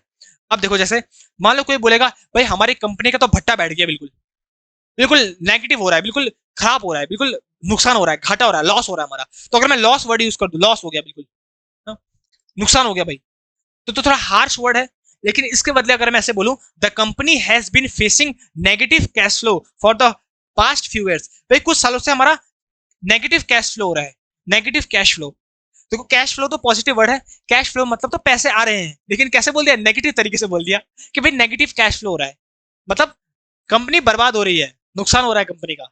लेकिन कैसे बोला, नेगेटिव कैश फ्लो हो रहा है, नेगेटिव कैश फ्लो। अरे कैश फ्लो का मतलब तो होता है कि पैसे आ रहे हैं, और तुम क्या बोल रहे हो, नेगेटिव कैश फ्लो हो रहा है। इसका मतलब ये दिखा रहे हो कि कैश फ्लो हो रहा है लेकिन नेगेटिव, इसका मतलब क्या है कि पैसे जा रहे हैं, डूब रहे हैं। समझ पाया? तो शब्दों के साथ खेलना होता है बस, कि तुम ये नहीं बोल रहे हो कि मेरा लॉस हो रहा है, तुम क्या बोल रहे हो, थोड़ा नेगेटिव कैश फ्लो हो रहा है। जैसे कोई बोलेगा कि भाई तेरी तरक्की हो रही है क्या, बोलेगा हाँ भाई मेरा प्रमोशन हो गया लेकिन थोड़ा नेगेटिव प्रमोशन हो गया, तो उसका ऐसा बोलो ना, बेइज्जती हो गई। तुम ये नहीं बोल रहे हो कि बेइज्जती हो गई, तुम बोलो थोड़ा नेगेटिव प्रमोशन हो गया, प्रमोशन तो है थोड़ा नेगेटिव, इसका मतलब क्या है, डिमोशन हो गया इसका। तो यूफेमिज्म में क्या होता है, जब कोई हार्श बात होती है उसको तुम हार्श वर्ड का इस्तेमाल ना करके थोड़ा सॉफ्ट वर्ड का इस्तेमाल करते हो, तो उसी को हम यूफेमिज्म कहते हैं। तो भाई एक एक चीज बिल्कुल अच्छे तरीके से बता रहा हूं। अब आता है एंटी थीसिस। थीसिस मतलब है भाई जो बातें होती है, एंटी मतलब अपोजिट, एंटी मतलब होता है अपोजिट। तो ऐसी बातें जो अपोजिट होती है उसी को एंटी थीसिस बोलते हैं, अपोजिट बातें होती है। अब बहुत सारे बच्चे ऐसे बोल सकते हैं कि सर अपोजिट बातें तो पैराडॉक्स में भी थी। पैराडॉक्स क्या था, देखो मैं बताता हूं, मुझे पता है तुमको कहां पे कंफ्यूजन होगी, और ये जो कंफ्यूजन मैं बता रहा हूं कोई टीचर नहीं बताता है, मैं गारंटी देता हूं। तुम कोई भी क्लास यूट्यूब में जाना और मुझे स्क्रीनशॉट भेज देना अगर किसी टीचर ने ये इतने अच्छे से समझाया होगा। देखो मुझे पता है जब तुम पूरा पढ़ोगे ना तो तुम्हें पता दिक्कत कहां पे आएगी, तुम्हें पैराडॉक्स और एंटीथीसिस में दिक्कत आएगी। तुम बोलोगे सर दोनों का मतलब तो सेम है, यहाँ पे भी अपोजिट बातें होती है, यहाँ पे भी अपोजिट बातें होती है, तो इन दोनों में डिफरेंस क्या है, डिफरेंस दोनों में बहुत ज्यादा है। जो एंटीथीसिस होता है वहां पे हम बोल रहे हैं अपोजिट बातें होती है, अपोजिट स्टेटमेंट होते हैं, अपोजिट बातें। और जो पैराडॉक्स होता है उस पर, अच्छा मैं ऐसे बोलता हूं कॉन्ट्रास्टिंग, ठीक है, कॉन्ट्रास्टिंग बातें होती है, विरोधाभासी बातें होती है, वो बातें जो आपस में विरोध करें, विरोध, उसको बोलते हैं पैराडॉक्स। और जो एंटीथीसिस होता है उसमें दो अलग अलग बातें होती है, अपोजिट मतलब होता है अलग अलग बातें, अलग अलग। मैं अपोजिट के बदले अगर डिफरेंट लिख दूं ना, सुनो, अगर मैं अपोजिट के बदले डिफरेंट लिख दूं तो ज्यादा सही रहेगा। ऐसे याद रखो कि एंटीथीसिस में दो अलग अलग बातें होती है, डिफरेंट डिफरेंट बातें होती है। और जो पैराडॉक्स होता है उस पर दो अपोजिट बातें होती है, मतलब जो आपस में क्लैश करे, विरोध करे। मैं एक एग्जांपल देता हूं, देखो एंटीथीसिस का एग्जांपल देखो, keep your mouth closed end your eyes open, अपना मुंह बंद करो और आंखें खोल के रखो। तो तुम बोलोगे सर दो अलग अलग बातें हैं कि भाई मतलब तुम मुंह बंद करो लेकिन आंखें खोल के रखो, लेकिन ये दोनों के दोनों आपस में क्लैश तो नहीं कर रही है, ऐसा हो सकता है? तुम बोलोगे हाँ सर हो सकता है, आंखें खोल के रखो और मुंह बंद करके रखो, ऐसा तो हो सकता है। लेकिन जो हमारा पैराडॉक्स था, पैराडॉक्स तो बिल्कुल विरोधाभासी बातें थी कि अगर तुम पे पैसा नहीं है तो पैसा कमाने के लिए पैसे की जरूरत होती है, पैसा कमाने के लिए पैसे की जरूरत होती है। तो ये तो दोनों अपोजिट बातें हैं, दोनों आपस में क्लैश कर रही है कि भाई पैसा कमाने के लिए पैसा होने की जरूरत कैसी है, भाई पैसा अगर होता ही तो फिर पैसा कमाने की जरूरत क्यों होती। तो दोनों की दोनों बातें आपस में क्लैश कर रही है। जब दोनों बातें आपस में क्लैश करे, दोनों बातें एक दूसरे के अपोजिट हो, विरोधाभासी हो, तो उसको बोलते हैं पैराडॉक्स। और एंटीथीसिस क्या होता है, जब हम दो बात करें और दोनों की दोनों बातें अलग अलग हो, एक दूसरे से कोई ऐसा लिंक नहीं है उनका, दोनों की दोनों बातें एक दूसरे को काट नहीं रही है। क्या बोल रहा हूं, दोनों की दोनों बातें एक दूसरे को काट नहीं रही है। हम अपना मुंह बंद भी कर सकते हैं और आंखें खोल भी सकते हैं। देखो नेक्स्ट देखो, it was the best time, best of times, वो बड़ा ही अच्छा समय था, अच्छा युग था। It was the ages of foolishness, और उस युग में बहुत सारे फुलिश मूर्ख इंसान भी थे। तो देखो दो अलग अलग बातें कर रहे हैं कि वो जो टाइम था वो हमारा बेस्ट टाइम था, और उस टाइम में जो मूर्खों का टाइम भी था, वो तो अच्छा टाइम भी था, मूर्खों का टाइम भी था। तो दो अलग अलग बातें हो रही है, तो ये एंटीथीसिस है। लेकिन दोनों की दोनों बातें आपस में काट नहीं रही एक दूसरे को, क्योंकि जो अच्छा समय होता है वो मूर्खों से भरा समय ही होता है, कि जब मूर्ख ज्यादा थे तो उन पर अक्ल आ गई होगी इसलिए अच्छा समय था। तो दोनों की दोनों बातें आपस में काट नहीं रही है, अपोजिट तो है, अलग अलग तो है, लेकिन काट नहीं रही है आपस में एक दूसरे को। लेकिन अगर मैं ऐसा बोल दूं कि वो इंटेलिजेंट है और मूर्ख भी है, तो तुम बोलोगे अब सर दोनों की दोनों बातें काट रही है। अगर मूर्ख है तो इंटेलिजेंट कैसा, और इंटेलिजेंट है तो मूर्ख कैसा? तो वहां पे वो हमारा जो सेंटेंस है वो पैराडॉक्स हो जाएगा। और यहाँ पे जो हमारे सेंटेंस है एंटीथीसिस है। एंटी मतलब अपोजिट, बातें अपोजिट हो रही है लेकिन आपस में काट नहीं रही है। भाई कोई अच्छा समय भी हो सकता है और उसमें बहुत सारे मूर्ख भी हो सकते हैं, दोनों हो सकते हैं। मूर्ख से भरा ही अच्छा समय होता है। देखो, speech is silver but silence is gold. जो बोलना है, बोलना तो बहुत अच्छी बात है, लेकिन चुप रहना और अच्छी बात है। तो दोनों के दोनों अलग अलग बातें हैं कि चुप रहना सिल्वर है, चांदी की तरह है, लेकिन सॉरी बोलना चांदी की तरह है लेकिन चुप होना और अच्छी बात है। तो दोनों अलग अलग बातें हैं, अलग अलग बातें हैं, तो एंटीथीसिस। लेकिन अगर काटे तो दोनों बातें आपस में एक दूसरे को, तो फिर वो पैराडॉक्स हो जाएगा। अगर मैं इसको ऐसा कुछ बनाऊं, मैं बोलूं कि बोलना बहुत अच्छी बात है लेकिन चुप होना अच्छी बात है, तो बोले सर बोलना अच्छी बात है और चुप होना अच्छी बात है, तो अच्छी बात है क्या? तो तब वहां पे दोनों बातें आपस में विरोध करेगी। मैं बोलूंगा बोलना भी अच्छा है और चुप रहना भी अच्छा है। अब तुम बोलोगे सर बोलना भी अच्छा है और चुप रहना भी अच्छा है, तो फिर अच्छा क्या है? समझ आ रहा है? तो तब वो हमारी पैराडॉक्स हो जाएगी। That one step for a man, one giant leap for mankind. ये छोटा सा जो स्टेप है, वही जो मैनकाइंड है उसके लिए बहुत बड़ा स्टेप है। ये नील आर्मस्ट्रांग ने कहा था कि जो एक छोटा सा कदम चांद पे हमारी मानव जाति के लिए एक बहुत बड़ा कदम है साइंस की तरफ। एक छोटा सा कदम चांद में हमारी इस पूरी मैनकाइंड के लिए, मानव जाति के लिए बहुत बड़ा कदम है। तो दोनों की दोनों बातें अपोजिट है, अलग अलग है, अलग अलग है, लेकिन विरोधाभासी नहीं हो रही है, एक दूसरे को काट नहीं रही है। लेकिन अगर मैं बोल दूं कि मैंने एक स्टेप चला मैं आगे और मैंने बहुत सारी डिस्टेंस कवर कर ली, अब तुम लोग एक स्टेप चला और डिस्टेंस बहुत सारी कवर कर ली, तो ये बातें तो मैच नहीं कर रही है, विरोधाभास कर रही है। कि मैंने थोड़ा सा पढ़ा, अगर मैं ऐसे बोल दूं मैंने थोड़ा सा पढ़ा या मैंने बिल्कुल नहीं पढ़ा फिर भी मैं पास हो गया, तो ये पैराडॉक्सिकल है। कि बिल्कुल नहीं पढ़ा, कॉपी खोली भी नहीं और पास हो गया, तो पैराडॉक्सिकल बातें हैं, आपस में दोनों विरोधाभास कर रही है। मैं सुबह बहुत लेट उठा, बहुत लेट उठा फिर भी टाइम पे पहुंच गया स्कूल, तो तुम लोग बहुत लेट उठा फिर भी स्कूल टाइम में पहुंच गया। दोनों की दोनों बातें क्लैश नहीं कर रही, क्लैश कर रही है, मिल नहीं रही है। मैं बोलूंगा भाई मैंने बिल्कुल नहीं पढ़ा, मेरे पास बिल्कुल पैसे नहीं है और मैं बहुत अमीर हूं। तुम बोलोगे बिल्कुल पैसे नहीं है बहुत अमीर भी है, तो दोनों के दोनों स्टेटमेंट आपस में मैच नहीं कर रहे हैं, तो पैराडॉक्सिकल है। और एंटीथीसिस क्या होता है? जिसमें दो बातें हो अलग अलग हो लेकिन आपस में क्लैश ना करे, तो इसको बोलते हैं एंटीथीसिस। अब तुम्हें मेरे को लगता है इतने अच्छे से समझ पा चुका है कि तुम बोलोगे सर मजा आ गया। अब आता है लिटोट्स। लिटोट्स मतलब होता है जब हम कोई पॉजिटिव बात करें, सुनो, जब हम कोई पॉजिटिव बात करें लेकिन कैसे? नेगेटिव का यूज करके, नेगेटिव का यूज करके, नेगेटिव का यूज करके, बस ये याद रखो कि पॉजिटिव बातें तो कर रहे हैं लेकिन नेगेटिव का यूज करके, मतलब दो नेगेटिव बातों का यूज करके हम पॉजिटिव बात कर रहे हैं। जैसे मैं ऐसे बोलूंगा आई एम राइट, मैं राइट हूं, आई एम राइट, मैं राइट हूं। तो अगर मैं ऐसे बोलूं मैं राइट हूं तब तो ठीक है, लेकिन बोलूंगा I am not wrong, I am not wrong, मैं गलत नहीं हूं, तो देखो बोल तो मैं वही रहा हूं आई एम राइट, दोनों का मतलब सीमित तो है। देखो दोनों का मतलब सेम है। अगर मैं बोलूं आई एम राइट, मैं सही हूं, ये तो नॉर्मल वर्ड है, मैं सही हूं। लेकिन अगर मैं इसको नेगेटिव टाइप से बोलूं आई एम नॉट रॉन्ग, मैं गलत नहीं हूं, तो ये देखो मैंने यहाँ पे क्या किया, दो नेगेटिव वर्ड को मिक्स करके पॉजिटिव चीज बना दी। नॉट भी नेगेटिव और रॉन्ग भी नेगेटिव, और दोनों के दोनों नेगेटिव को यूज करके दोनों ने कैंसिल आउट करके वो पॉजिटिव ही बन गया, मीनिंग उसने सेम ही दिया, आई एम राइट। अगर मैं बोलूं भाई मैं गलत नहीं हूं, इसका मतलब मैं सही हूं। तो जब हम दो नेगेटिव बातों को लेके एक पॉजिटिव बात को बताते हैं, उसी को हम लिटोट्स कहते हैं। सिंपल है। जैसे अगर मैं बोलूंगा, देखो सुनो, ही इज टॉल, अगर मैं ऐसे बोलूं ही इज टॉल, भाई वो लंबा है, तो ये तो हो गया positive word, he is tall, भाई वो लंबा है, तो बोलोगे हाँ सर समझ पा गया वो लंबा है। लेकिन तुम बोलोगे सर इसी पॉजिटिव वर्ड को आप नेगेटिव वर्ड यूज करके बोल सकते हो, बिल्कुल बोल सकता हूं, he is not a bad shot, भाई वो छोटा नहीं है, इसका मतलब वो लंबा है, भाई छोटा नहीं है। तो मैंने दो वर्ड यूज कर दिए, नॉट भी यूज कर दिया और शॉर्ट भी यूज कर दिया। देखो दो नेगेटिव वर्ड को यूज करके सेंस सेम दे रहा है, वो पॉजिटिव का ही सेंस दे रहा है। मैं बोलूंगा भाई मैं छोटा नहीं हूं, इसका मतलब मैं बड़ा हूं। तो और तुम्हारे एग्जाम में इस बार लिटोट्स बहुत आ रहा है कि भाई जैसे ये पॉजिटिव वर्ड है और इसको तुम नेगेटिव में चेंज करो लेकिन मीनिंग सेम रहना चाहिए। तो यही यही है वो टॉपिक जो तुम बोलते हो सर कहां से आता है, तो लिटोट्स है वो। और अगर किसी को ऐसे क्वेश्चंस की और ज्यादा प्रैक्टिस करनी है तो टेलीग्राम चैनल ज्वाइन कर लो, उसमें मैं ये क्वेश्चंस डेली डेली डाल रहा हूँ, फ्रेजेस के, क्लॉजेस के, ये जो सेंटेंस ट्रांसफॉर्मेशन है उसके। तो ये सारे सेंटेंस जो तुम्हारे सेंटेंस ट्रांसफॉर्मेशन में आता है, यही आता है वो कि बात पॉजिटिव बोलनी है लेकिन नेगेटिव शब्दों का यूज करके। तो दो नेगेटिव शब्द का यूज करो और पॉजिटिव बात वही बोलो। जैसे देखो मैं बोलूंगा, जैसे मैं बोलूंगा ही इज केयरफुल, भाई वो बहुत ज्यादा केयरफुल है, वो हर एक चीज को लेके बहुत ही केयरफुल रहता है, सतर्क रहता है। और अगर मैं इसी बात को बोलना हो नेगेटिव करके तो मैं क्या बोल सकता हूँ, ही इज नॉट केयरलेस, वो केयरलेस नहीं है, वो केयरलेस नहीं है, इसका मतलब वो केयरफुल है। तो देखो दो नेगेटिव वर्ड यूज कर दिए, नॉट भी और केयरलेस भी।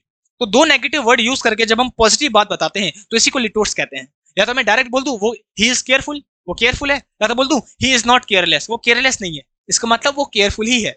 समझ पाया? तो बोलोगे सर यस, जैसे मैं बोलूंगा ही केम ऑन टाइम, भाई वो टाइम में आया, वो टाइम में आया, तो नॉर्मल वर्ड है। और मैं ऐसे भी बोल सकता हूँ भाई वो लेट नहीं हुआ, तो इसका मतलब वो टाइम में आया है, वो लेट नहीं हुआ। जैसे मैं बोलूंगा आई एम नॉट लेट, तो देखो दो नेगेटिव वर्ड का यूज किया है, नॉट का भी और लेट का भी, दो नेगेटिव वर्ड है, लेकिन सेंस क्या दे रहा है, पॉजिटिव सेंस दे रहा है। आई एम नॉट लेट, मैं लेट नहीं हूं, इसका मतलब मैं ठीक टाइम में हूं। तो जब हम दो नेगेटिव चीजों का वर्ड्स का यूज करके पॉजिटिव सेंस को कन्वे करते हैं तो उसी को हम बोलते हैं लिटोट्स।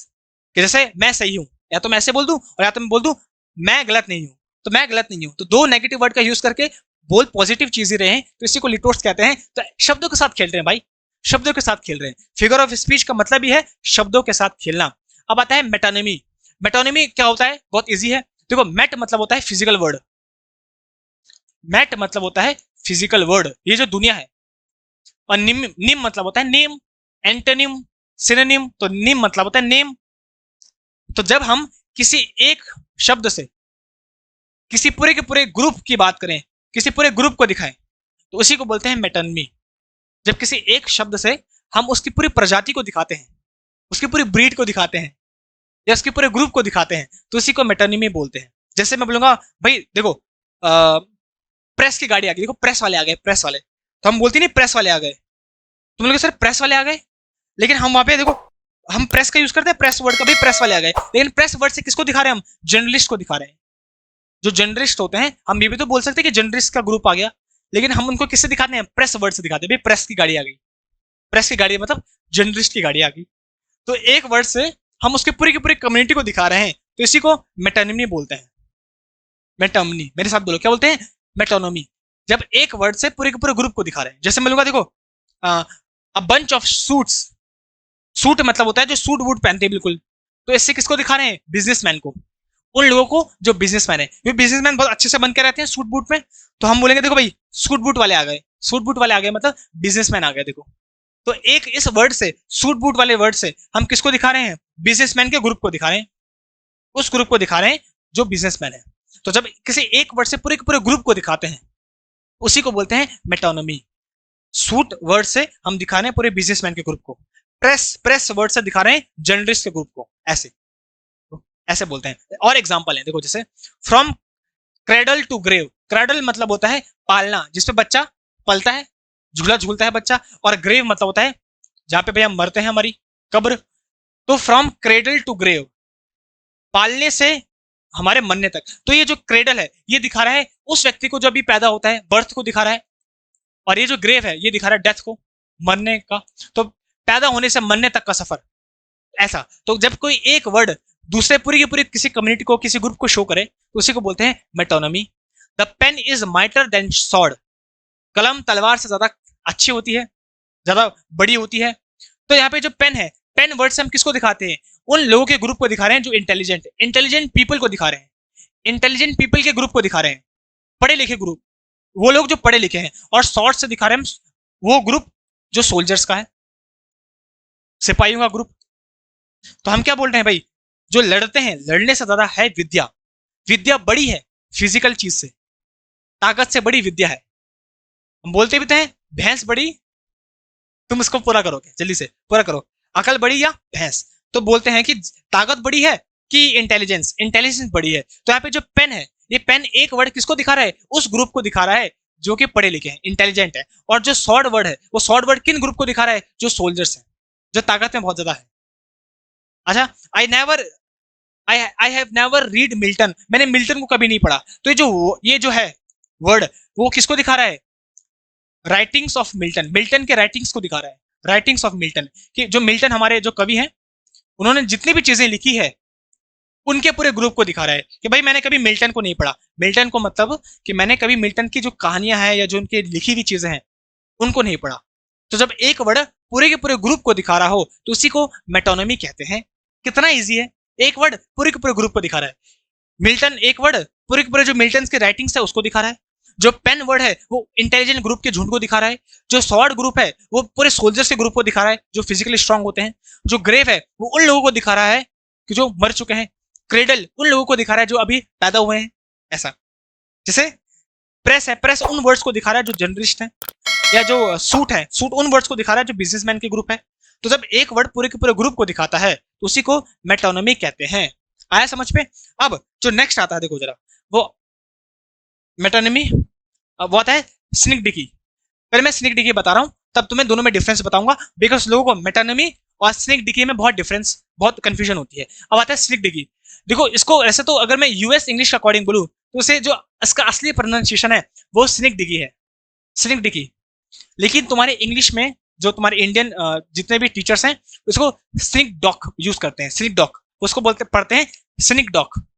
तो सिनिक डॉक भी सही है क्योंकि इंडियन है तो सिनिक डॉक यूज करते हैं, लेकिन जो असली इसका जो प्रोनाउंसिएशन है जिसपे हम इंग्लिश में बोले तो सिनिक डिकी है, सिनिक डिकी। तो सिनिक डिकी क्या होता है? जब तुम किसी एक छोटे से पार्ट से किसी बड़ी चीज को दिखाते हो, पूरी चीज को दिखाते हो, होल को, और किसी होल चीज से एक छोटी सी चीज को दिखाते हो, उसी को बोलते हैं सिनिक डिकी। जब तुम किसी एक हिस्से से पूरी बड़ी चीज दिखाते हो और बड़ी चीज से एक छोटे से हिस्से को दिखाते हो तो इसी को हम सिनिक डिकी कहते हैं। समझ पाया? एक छोटी से हिस्से से एक बड़ी चीज दिखाते हो और बड़ी चीज एक छोटे से हिस्से से दिखाते हो तो उसी को सिनिक डिकी कहते हैं। एग्जाम्पल देता हूं, सब समझ पा जाएगा। देखो जैसे मैंने बोल दिया फेसेस इन द क्राउड, जो पूरी भीड़ है उनमें चेहरा, तो मैंने चेहरे से इंसानों को दिखा दिया। मैं बोलूंगा मुझे देखो, मैं अगर मैं ऐसे बोलूंगा भाई मुझे बहुत सारे चेहरे दिख रहे हैं, तो मैं क्या बोल रहा हूँ? मुझे बहुत सारे इंसान दिख रहे हैं। तो मैंने इंसान नहीं बोला, मैंने बोला मुझे बहुत सारे चेहरे दिख रहे हैं। तो उनके चेहरों से, उनके फेस के एक पार्ट से मैंने उनकी पूरी बॉडी को डिस्क्राइब कर दिया कि मुझे यहाँ पे बहुत सारे चेहरे दिख रहे हैं। बहुत सारे चेहरे दिख रहे हैं मतलब बहुत सारे इंसान दिख रहे हैं। तो मैं उनके एक बॉडी पार्ट से पूरे इंसान को डिस्क्राइब कर रहा हूँ तो उसी को हम बोलते हैं सिनिक डिकी। उसके एक बॉडी पार्ट से उस पूरी बॉडी को मैंने डिस्क्राइब कर दिया तो उसको बोलते हैं सिनिक डिकी। और मेटोनिमी क्या होता है? देखो दोनों में बच्चों को बहुत कंफ्यूजन होती है, दोनों में सिनिक डिकी में भी कंफ्यूजन होती है और मेटोनिमी में बहुत कंफ्यूजन होती है। अब देखो दोनों में डिफरेंस क्या है मैं बताता हूँ। देखो जैसे यहाँ पे मैंने दोनों का डिफरेंस लिखा। देखो अगर मैं बोलूंगा द क्राउन, अगर मेरे को द क्राउन, तो क्राउन शब्द से मैं किसको दिखा रहा हूँ? क्वीन को दिखा रहा हूँ, इंग्लैंड की क्वीन को दिखा रहा हूँ क्राउन से। तो ये तो हो गया हमारा मेटोनिमी कि एक शब्द से मैं क्वीन को दिखा रहा हूं, लेकिन क्या जो क्राउन है वो क्वीन का पार्ट है, बॉडी का पार्ट है, क्वीन की नहीं है। वो तो कोई एक अलग शब्द है, इसकी बॉडी का पार्ट तो नहीं है। तो मैं किसी एक शब्द से जो कि उनका बॉडी का पार्ट ना हो और किसी दूसरे इंसान को दिखाऊं, मतलब किसी एक इंसान को दिखाऊं, तो उसको बोलते हैं हम मेटोनिमी। लेकिन अगर मैं किसी की बॉडी पार्ट के थ्रू उसकी पूरी बॉडी को दिखाऊं तो तब वो हमारा होता है सिनिक डिकी। जैसे फेस, मैं बोलूंगा मुझे बहुत सारे लोगों के चेहरे दिख रहे हैं, मुझे बहुत सारे चेहरे दिख रहे हैं, तो चेहरे से मैं पूरे इंसान को दिखा रहा हूँ और चेहरा इंसान का पार्ट है ना बॉडी का। तो बोलोगे हाँ सर बॉडी का पार्ट है। तो जब किसी बॉडी के पार्ट से मैं इस पूरी बॉडी को दिखा दूं उसी को हम बोलते हैं सिनिक डिकी। तो मैं सर एक और एग्जाम्पल देना। देखो जरा एक और एग्जाम्पल देता हूँ। जैसे देखो मैं बोलूंगा हायर्ड हेल्पिंग हैंड्स। हायर्ड मतलब होता है मैंने बहुत सारे लोगों को लिया, कौन से लोगों को? हेल्पिंग हैंड्स को। तो हेल्पिंग हैंड्स से मैं किसको दिखा रहा हूँ? मजदूरों को जो काम करते हैं। हेल्पिंग हैंड्स, जैसे हेल्पिंग हैंड्स मतलब वो लोग जो काम करते हैं, तो मैंने उनकी बॉडी पार्ट को तो दिखा रहा हूँ, हैंड्स, हैंड्स उनका बॉडी पार्ट है, तुम बोलोगे बिल्कुल सही है। और बॉडी पार्ट से उन पूरे को बता रहा हूं मैं कि वो लोग जो कि काम करते हैं, जो कि सपोर्ट करते हैं, तो हेल्पिंग हैंड्स। तो हैंड्स में मजदूरों को दिखा रहा हूं, सही है। मैं भाई मुझे बहुत सारे हाथ चाहिए, बहुत सारे हाथ चाहिए मतलब बहुत सारे मजदूर चाहिए, काम करने वाले लेबर चाहिए बहुत सारे। इसका मतलब मैं उनकी बॉडी पार्ट के एक हिस्से से पूरी की पूरी बॉडी बता रहा हूं। तो ये तो हो गया हमारा सिनिक डिकी। लेकिन अगर मैं ऐसे बोल दूं कि जैसे प्रेस, तो ये जो प्रेस वर्ड है, ये इससे मैं किसको दिखा रहा हूं? जर्नलिस्ट को। क्या ये प्रेस वर्ड जर्नलिस्ट के बॉडी पार्ट का हिस्सा है? तुम बोलोगे नहीं सर बॉडी पार्ट का हिस्सा तो नहीं है। तो ये हमारा मेटोनिमी हो गया, बॉडी पार्ट का हिस्सा नहीं है। जैसे क्राउन जो है, क्राउन क्या क्वीन का बॉडी पार्ट का हिस्सा है? कि उसकी उनकी बॉडी में आता है, वो तो पहनते हैं क्राउन, वो अलग बात है, लेकिन बॉडी पार्ट का हिस्सा तो नहीं है। लेकिन क्राउन से मैं बोलूंगा किसको दिखा रहा हूँ, क्वीन को दिखा रहा हूँ। तो एक एक वर्ड से मैं किसी इंसान को दिखा रहा हूँ, लेकिन वो जो वर्ड है वो उसकी बॉडी पार्ट का हिस्सा नहीं है, तो इसको बोलते हैं मेटोनमी।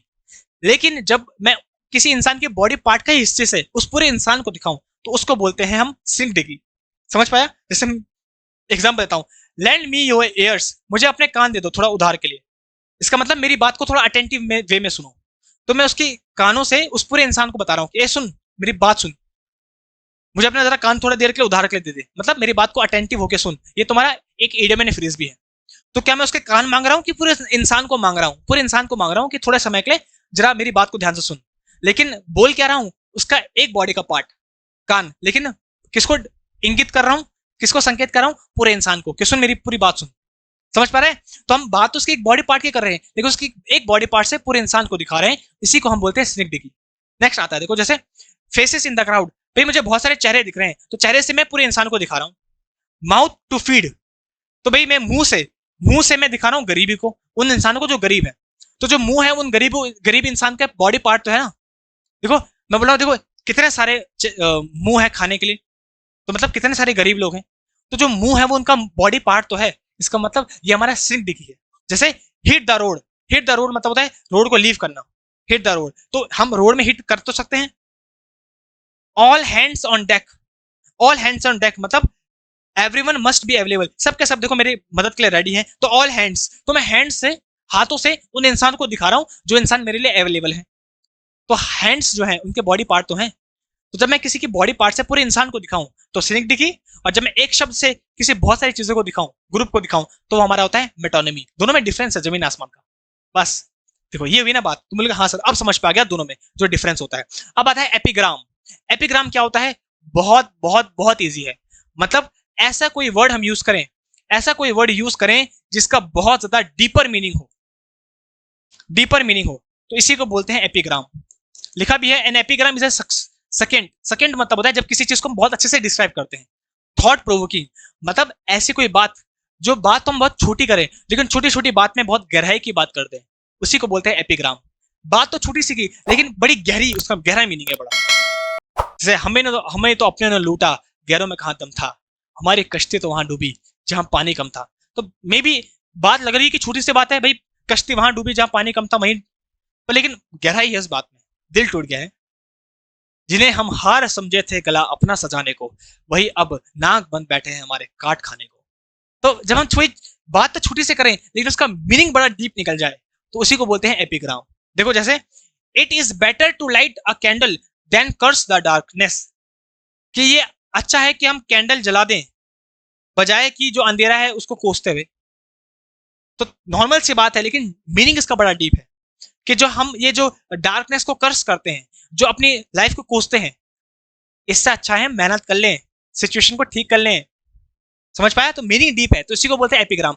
जब बात तो छोटी से करें लेकिन उसका अर्थ बड़ा डीप निकल जाए। जैसे there is only one thing in the world worse than being talked about and that is not being talked about, कि इस दुनिया में जो सबसे बुरी चीज हम बोल सकते हैं वो ये बोल सकते हैं कि कुछ ना बोले। तो ना बोलना ही सबसे खराब चीज है। वो लोग जो कुछ नहीं बोलते हैं वो सबसे खतरनाक लोग होते हैं, तो इसलिए बोलना चाहिए। तो देखो बात तो नॉर्मल है लेकिन मीनिंग इसका बड़ा डीप है कि जो सबसे खराब चीज हम बोल सकते हैं वो ये कर सकते हैं कुछ ना बोलना। जब तक कोई तुम्हारा पार्टनर शिकायत कर रहा है इसका मतलब तत्व को प्यार करता है। जब उसने शिकायत करना बंद कर दिया, कुछ बोलना बंद कर दिया, इसका मतलब अब सब कुछ खत्म हो चुका है और ब्रेकअप होने वाला है। तो शिकायत करनी अच्छी बात होती है। खैर, तो समझ पा रहे क्या बात बोल रहे हैं कि बात तो छोटी से कर रहे हैं, मीनिंग उसका बड़ा डीप निकल रहा है। देखो there is no gain without pain, तो कुछ मिलेगा नहीं बिना किसी पेन के। जब तुम जिम जाते होंगे तो जिम में ये लाइन पक्का लिखी होती है जिम वालों ने, there is no gain without pain. तो बात तो सिंपल है लेकिन मीनिंग इसका बड़ा डीप है कि बिना दर्द के भाई कुछ मिलता नहीं है, कुछ पाने के लिए कुछ कुर्बान तो करना पड़ता है। सही बात है। तो जब हम छोटी सी बात करें मीनिंग बड़ा डीप निकले, उसी को बोलते हैं एपिग्राम। बाकी मैं बहुत ज्यादा डिटेल पे नहीं जा रहा हूँ। देखो जैसा ये सब के सब है, जैसे beauty is only skin deep but ugly goes clean to the bone, कि जो ब्यूटी है वो तो केवल स्किन से रिलेटेड है। भाई कोई अच्छा है कोई अच्छा नहीं है वो तो केवल स्किन की बात है, लेकिन जो जो अंदर की बुराई होती है वो तो हड्डी तक घुसी होती है, वो तो इंसान के बिल्कुल अंदर तक घुसी होती है। बुराई बहुत खतरनाक है। मान लो कोई नहाया नहीं है तो वो तो क्या है, स्किन की बात है, ऊपर ऊपर की बात है, नहा जाएगा। लेकिन अगर कोई गंदा है अंदर से तो जो बुराई है उसकी हड्डियों तक गई रहती है। बात बहुत डीप है कि बुरा इंसान बहुत गंदा होता है, लेकिन जो बाहर से गंदा दिख रहा है वो गंदा नहीं है, वो तो सुधर भी जाएगा, तो साफ भी हो जाएगा। लेकिन जो बिगड़ा इंसान होता है, क्रिमिनल होता है, गंदा माइंडेड होता है, वो कभी नहीं सुधर सकता। तो बात छोटी सी करें लेकिन मीनिंग बहुत डिफरेंस है उसका, बहुत डीप हो। जैसे ये भी है, इसको भी पढ़ना और उसको भी पढ़ना, तुम्हें मजा आएगा दोनों को पढ़ के, पढ़ना जरूर। अब आता है लास्ट में दो बचे हैं, सर्कमलोक्यूशन। सर्कमलोक्यूशन मतलब होता है किसी बात को गोल गोल घुमा के बोलना। देखो सर्कम मतलब होता है गोल घुमाना, लोक्यू लोक्यू मतलब होता है स्पीच, भाषण। तो जब किसी बात को हम गोल गोल घुमा के बोले उसी को बोलते हैं सर्कमलोक्यूशन।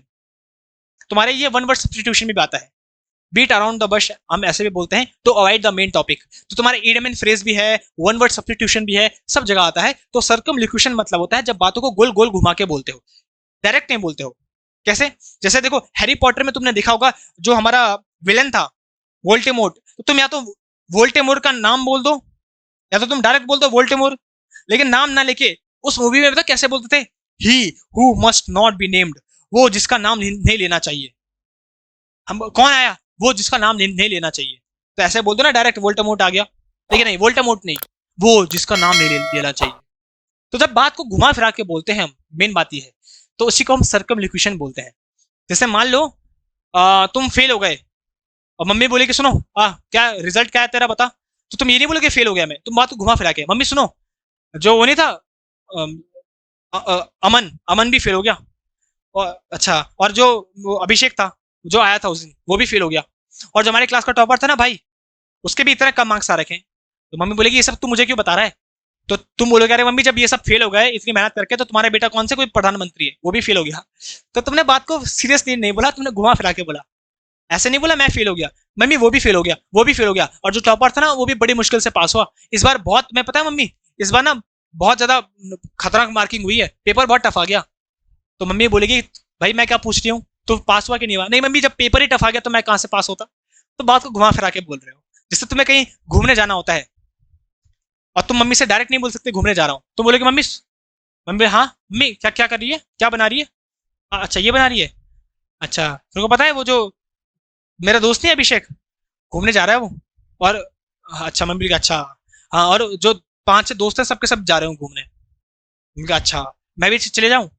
तो घुमा फिरा के तुम बोल रहे हो, डायरेक्ट नहीं पूछा कि मैं चले जाऊँ, पहले वो भी जा रहा है वो भी जा रहे हैं सब जा रहे हैं और इतने मुश्किल से जा रहे हैं तो मैं भी चले जाऊँ।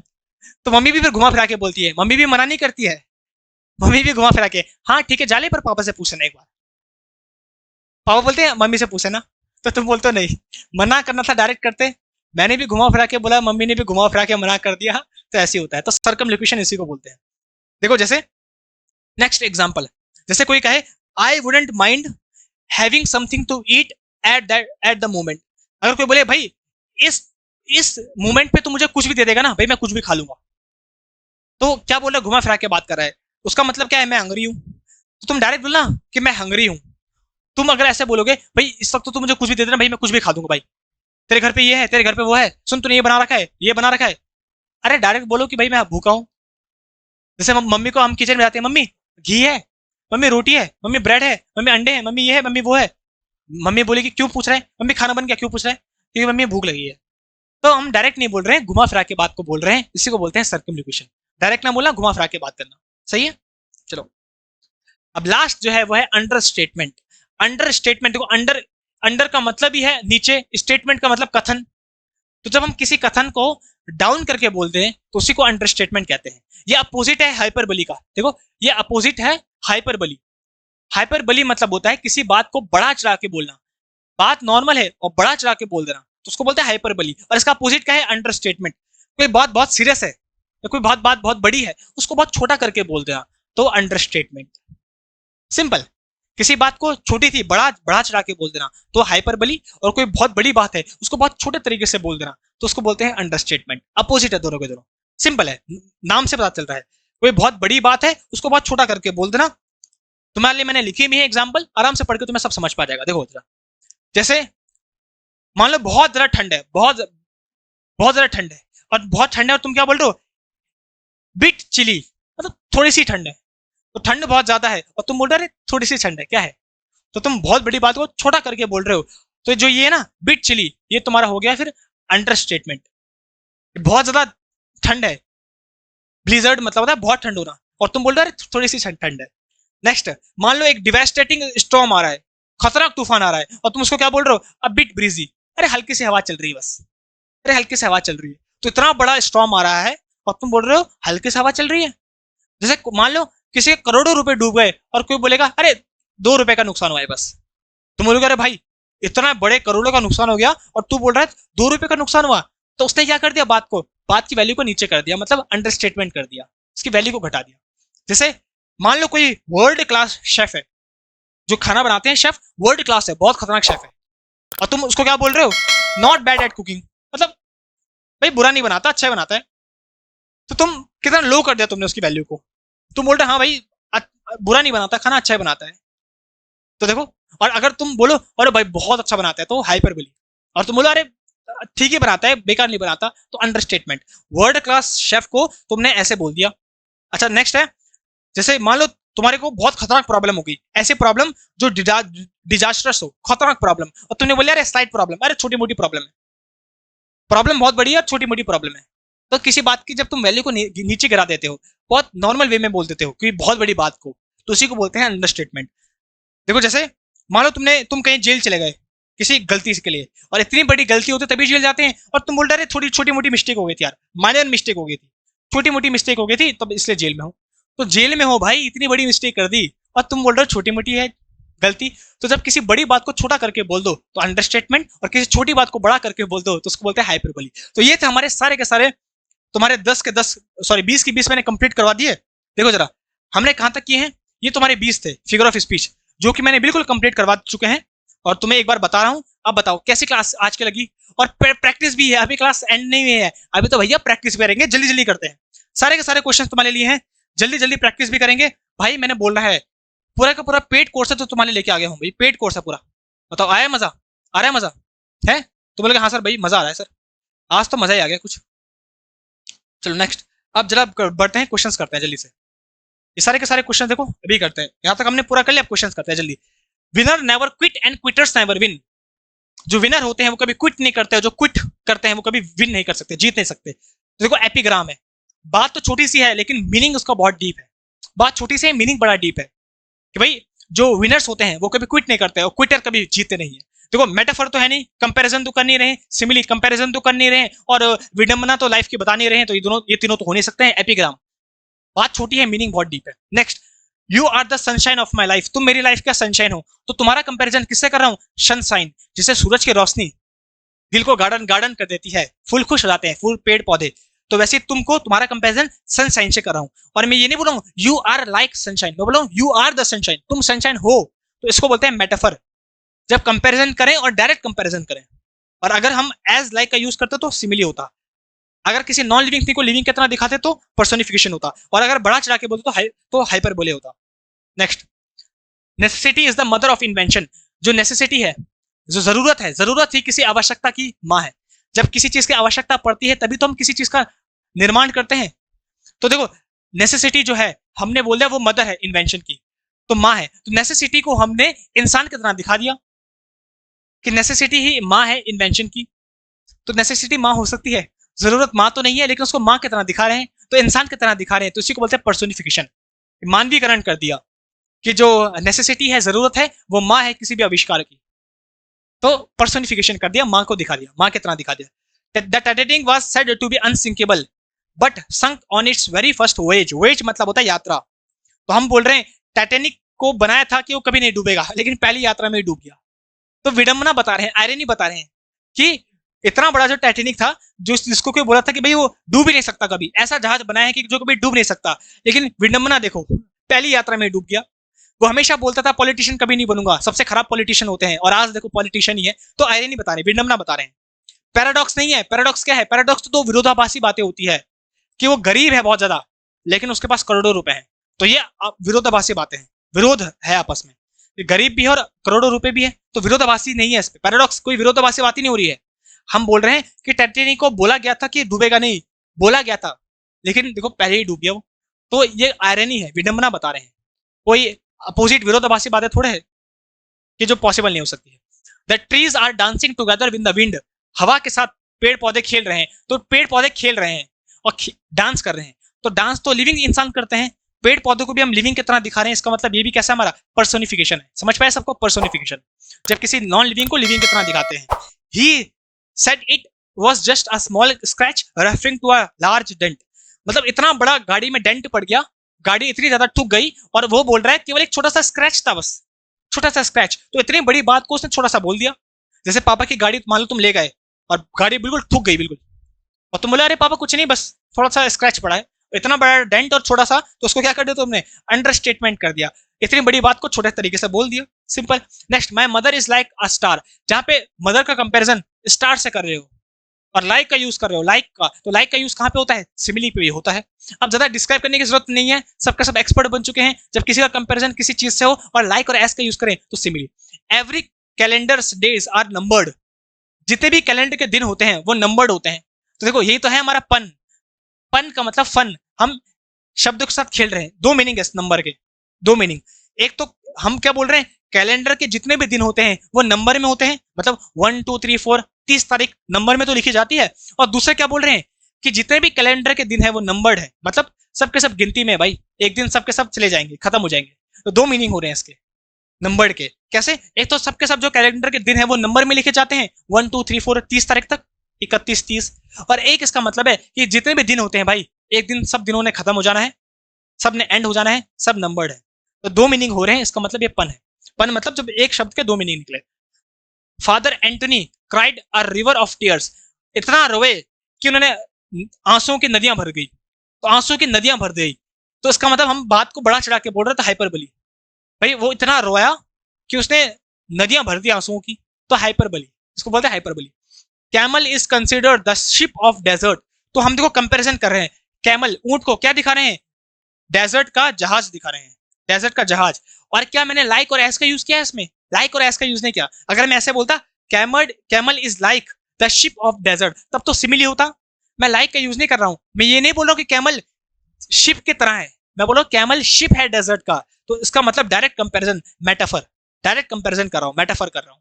सही है? आया मजा? चलो अब तुम्हें मजा आ गया होगा।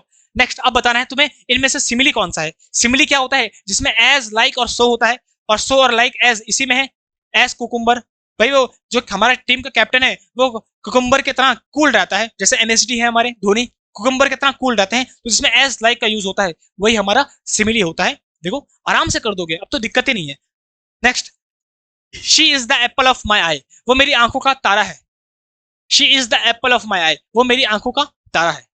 तो वो मेरी आंखों का तारा है, तो मैं उसको आंखों का तारा बता रहा हूँ, कंपैरिजन कर रहा हूँ आंखों के तारे से। इसका मतलब ये क्या हो गया हमारा? मेटाफर, डायरेक्ट कंपैरिजन हो रहा है, डायरेक्ट कंपैरिजन। सिमिली होता तो एज लाइक होता, हाइपरबोले होता तो मैं एक्स्ट्रा बढ़ा चढ़ा के बोलता, मतलब उसने 10 रुपए कमाए और मैं बोलता उसने करोड़ों रुपए कमा दिए, वो होता है हाइपरबोली। और पर्सोनिफिकेशन तब होता है जब किसी नॉन लिविंग थिंग को किसी लिविंग थिंग की तरह दिखाता। ऐसा तो कुछ नहीं है। मैं लड़की का कंपैरिजन कर रहा हूँ एप्पल ऑफ आई से, मतलब कि वो मेरी एप्पल ऑफ आई है, और डायरेक्ट कंपैरिजन हो रहा है। She is as apple of my eye, ऐसा नहीं बोल रहा हूँ। अगर ऐसा बोलता तो सिमिली होता, डायरेक्ट कंपैरिजन कर रहा हूं तो मेटाफर हो गया। सही है? तो बोले हाँ सर मजा आ गया, इतने सारे क्वेश्चन सर कौन करवाता है? अभी रुको, अभी और है, और बच्चे हैं। ऐसा आज टॉपिक करवा दूंगा, इस टॉपिक के बाद तुम्हें और कोई टॉपिक पढ़ने की जरूरत नहीं पड़ेगी, आज तो मजा आएगा। एक मिनट जरा रुको। चलो अब नेक्स्ट आगे बढ़ते हैं। The righteous shall flourish as the palm tree, जो सही होता है वो पाम ट्री की तरह बढ़ता है। पाम ट्री जैसा होता ना, बड़ा बहुत लंबा होता है, तो जो सही इंसान होता है, जो सत्य का साथ देता है, वो पाम ट्री की तरह बढ़ता है। तो एज यूज हो गया इस पे, एज। तो एज यूज जिसमें होता है वो क्या होता है हमारा? सिमिली होता है। तुम्हें बताना है कि कौन कौन सा है, अब तुम्हें खुद लिखने हैं इसमें, तो मैं तुम्हें बता रहा हूं क्या क्या है। अच्छा, life is as tedious as a twice told tale. Tedious मतलब थकाऊ, लाइफ इतनी थकाऊ बन चुकी है, इतनी बोरिंग बन चुकी है, जैसे कोई तुम्हें कोई कहानी दो बार सुनाता है, दूसरी बार सुनाता है। पहली बार पे तो इंटरेस्ट होता है कहानी में, लेकिन जब सेम कहानी कोई दूसरी बार सुनाए तो बोरियत आती है। तो लाइफ उतनी बोरियत जैसी हो गई है जैसे कोई किसी दूसरी बार किसी कहानी को सुनाए। तो इस पे भी देखो एज का यूज किया है, तो एज का यूज किया है, इसका मतलब ये भी हमारा क्या है? सिमिली है। आया? Camel is the ship of the desert, camel desert का शिप है, तो कैमल का कंपैरिजन हम शिप से कर रहे हैं और डायरेक्ट कंपैरिजन कर रहे हैं, एज लाइक का यूज नहीं कर रहे हैं। तो ये क्या हो गया हमारा? मेटाफर हो गया, तो डायरेक्ट कंपैरिजन हो रहा है। नेक्स्ट भाई, variety is the spice of life, तो वैरायटी है वो लाइफ का स्पाइस है, लाइफ का स्पाइस। तो वैरायटी का कंपैरिजन हम कर रहे हैं स्पाइस से, और डायरेक्ट कंपैरिजन कर रहे हैं, तो ये हो गया हमारा मेटाफर। भाई जो वैरायटी है वो लाइफ का स्पाइस है। जैसे हम खाने में स्पाइस डालते हैं, मिर्च मसाले, तो लाइफ के मिर्च मसाले क्या है कि लाइफ में वैरायटीज है, विभिन्न विभिन्न चीजें हैं, अलग अलग चीजें हैं। यही तो लाइफ का मसाला है कि अलग अलग चीजें हैं लाइफ में। तो देखो डायरेक्ट कंपैरिजन हो रहा है, तो metaphor. Pride goeth forth on horseback grand and gay. हम बोल रहे हैं जो गर्व है, गर्व घोड़े में चढ़ के आगे बढ़ता है, घोड़े में सवार होता है गर्व। और ऐसा देखो जैसे जिसको बहुत अहंकार होता है, घमंडी होता है, वो बहुत जल्दी आगे बढ़ता है घमंड से, घोड़े में बैठकर आगे बढ़ता है। और ऐसा बढ़ता है कि उसको ऐसा लगता है कि मैं सही हूं, बाकी सब लोग गलत हैं। इसलिए घमंडी बहुत जल्दी गिरता भी है। तो हमने बोला जो घमंड है, घमंड घोड़े में बैठकर आगे बढ़ रहा है या आगे बढ़ता है। तो प्राइड कोई लिविंग थिंग थोड़े जो घोड़े में बैठेगी, प्राइड तो नॉन लिविंग थिंग है। और नॉन लिविंग थिंग को हम लिविंग थिंग की तरह दिखा रहे हैं कि जो गर्व है, गर्व घोड़े में बैठकर आगे बढ़ रहा है भव्य तरीके से। तो इसका मतलब इसी को बोलते हैं पर्सोनिफिकेशन। पर्सोनिफिकेशन जब हम किसी नॉन लिविंग थिंग को लिविंग थिंग की तरह दिखाएं, हम बोल रहे हैं जो गर्व है, गर्व घोड़े में बैठकर चल रहा है। तो गर्व कभी घोड़े में बैठकर चलता है? इसका मतलब गर्व कोई नॉन लिविंग थिंग है, कोई लिविंग थिंग थोड़े। तो जब नॉन लिविंग को लिविंग की तरह दिखाए तो इसी को बोलते हैं पर्सोनिफिकेशन। ओ सॉलिट्यूड, सॉलिट्यूड मतलब होता है जो अकेलापन हो। O solitude where are the charms that sages have seen in their faces. हम बोल रहे हैं ओ अकेलेपन, अकेलेपन से क्वेश्चन करें, ओ अकेलेपन कहां गया तुम्हारा वो चार्म, कहां गया तुम्हारी वो आकर्षण, तुम्हारी सुंदरता जो तपस्वियों ने, ऋषि मुनियों ने तुम्हारे चेहरे में देखी थी। क्योंकि तुम्हें पता है जो ऋषि मुनि होते हैं वो अकेलापन ढूंढते हैं, उन्हें अकेलेपन में ही आनंद आता है। लेकिन हम अकेलेपन से क्वेश्चन पूछ रहे हैं, ओए अकेलेपन कहां है वो तुम्हारा जो स्वाद, जो ऋषि मुनियों ने तुम पे देखा, कहां है वो आकर्षण। तो जब हम किसी नॉन लिविंग थिंग से सवाल पूछें तो उसी को बोलते हैं अपोस्ट्रॉफी। याद रखना, अपोस्ट्रॉफी। क्या बोला? अपोस्ट्रॉफी। जब हम किसी नॉन लिविंग से कोई क्वेश्चन करें, याद रखना, जब किसी नॉन लिविंग थिंग से हम कोई क्वेश्चन करें, जब किसी नॉन लिविंग थिंग से हम कोई क्वेश्चन करें जिसका आंसर हमको बदले में नहीं मिलेगा, क्या कोई जो अकेलेपन है वो आंसर देगा? नहीं देगा। तो इसी को अपोस्ट्रॉफी बोलते हैं। फिर से मेरे साथ बोलो, क्या बोल रहा हूं कि जब हम किसी नॉन लिविंग थिंग से कोई क्वेश्चन करते हैं और उस क्वेश्चन का आंसर हमको पता है, पहले से आंसर नहीं चाहिए, बस हम बात में जोर देने के लिए हम उस बात को क्वेश्चन कर रहे हैं, तो उसी को बोलते हैं अपोस्ट्रॉफी। नॉन लिविंग से जब कोई क्वेश्चन पूछते हैं, जैसे मैं बोलूंगा, जैसे मेरा फोन है, मान लो फोन है, मैं बोलूंगा ओए फोन आज तुझे क्या हो गया, तो अच्छे से चल क्यों नहीं रहा? तो क्या फोन जवाब देगा नहीं चल रहा, मेरी मर्जी है? नहीं, मैं तो जो क्वेश्चन पूछ रहा हूं वो इसलिए नहीं पूछ रहा हूं कि इससे मुझे आंसर मिलेगा। मैं एक बात को बस बढ़ा चढ़ा के बोल के दिखाने के लिए बात कर रहा हूं, मैं बात में जोर देने की बात कर रहा हूं। जैसे कभी फोन खराब हो जाता है तो बोलते हैं अरे क्या हो गया तुझे, चल क्यों नहीं रहा? तो वो जो क्वेश्चन मैं पूछ रहा हूँ उसका आंसर मुझे पता है कि क्यों नहीं चल रहा है, फोन है थोड़ा हैंग हो रहा है, मेमोरी फुल हो गई है। लेकिन मैं जो क्वेश्चन पूछ रहा हूँ वो जस्ट बात में जोर देने के लिए पूछ रहा हूँ, इसलिए नहीं पूछ रहा हूँ कि भाई मुझे कोई आंसर मिलेगा। जैसे कोई लिविंग पर्सन है, मान लो कोई मेरा सामने कोई इंसान है, मैं बोलता हूँ भाई हाँ तुम्हारा नाम क्या है, तो मुझे वो क्वेश्चन पूछ रहा हूँ कि तुम्हारा नाम क्या है, वो इसलिए पूछ रहा हूँ ताकि मुझे आंसर मिले बदले में। लेकिन अगर मैं फोन से बोलूंगा अरे तू चल क्यों नहीं रहा आज, तो मैं इसलिए नहीं पूछ रहा कि मुझे आंसर मिले, बस बात में जोर देने के लिए। तो जब नॉन लिविंग से हम कोई क्वेश्चन पूछते हैं तो याद रखना उसी को बोलते हैं अपोस्ट्रॉफी। नॉन लिविंग से कोई क्वेश्चन पूछते हैं तो हम अकेलेपन से क्वेश्चन पूछ रहे हैं, हे अकेलेपन कहाँ है तेरी वो आकर्षकता जो ऋषि मुनि ने तुम पे देखी थी। अच्छा, death lays his icy hand on king, जो मृत्यु है, मृत्यु ने अपने हाथ राजा की तरफ बढ़ाए। तो मृत्यु तो नॉन लिविंग है, लेकिन हम उसको दिखा रहे हैं लिविंग थिंग की तरह कि मृत्यु ने अपने हाथ बढ़ा दिए, तो इसी को बोलते हैं पर्सोनिफिकेशन। जब हम लिविंग नॉन लिविंग थिंग को लिविंग थिंग की तरह दिखाएं, सही है, कि मृत्यु ने अपने हाथ राजा की तरफ बढ़ा दिए। तो मृत्यु के हाथ थोड़े होते हैं, हाथ तो इंसान के होते हैं, तो मृत्यु को इंसान की तरह दिखा रहे हैं। Next, why man if the river were dry I am able to fill it with tears. अगर पानी सूख जाए नदियों का तो मैं उनको अपने आंसुओं से भर दूंगा। तो बड़ा चढ़ा के बात कर रहे हैं, इसका मतलब यह है हाइपरबली, बड़ा चढ़ा के जब बात करते हैं, हाइपरबली। नेक्स्ट, ओ हेमलेट थो heist cleft my heart in Twain. अब बहुत मैं डिटेल पे नहीं जा रहा हूं, पर इसका मतलब है कि उसने मेरे दिल के दो टुकड़े कर दिए, मेरे दिल को चीर दिया।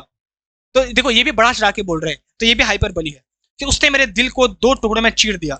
जैसे मान लो किसी ने तुमको कोई तुम्हारे को कुछ बुरा बोल दिया या किसी ने कुछ तुम्हारी बेइज्जती कर दिया, तुमने कहा यार मेरे दिल के टुकड़े हो गए, तो तुम बड़ा चढ़ा के बोल रहे हो। ऐसा नहीं बोल रहे मुझे दुख हुआ, मेरे दिल के टुकड़े हो गए।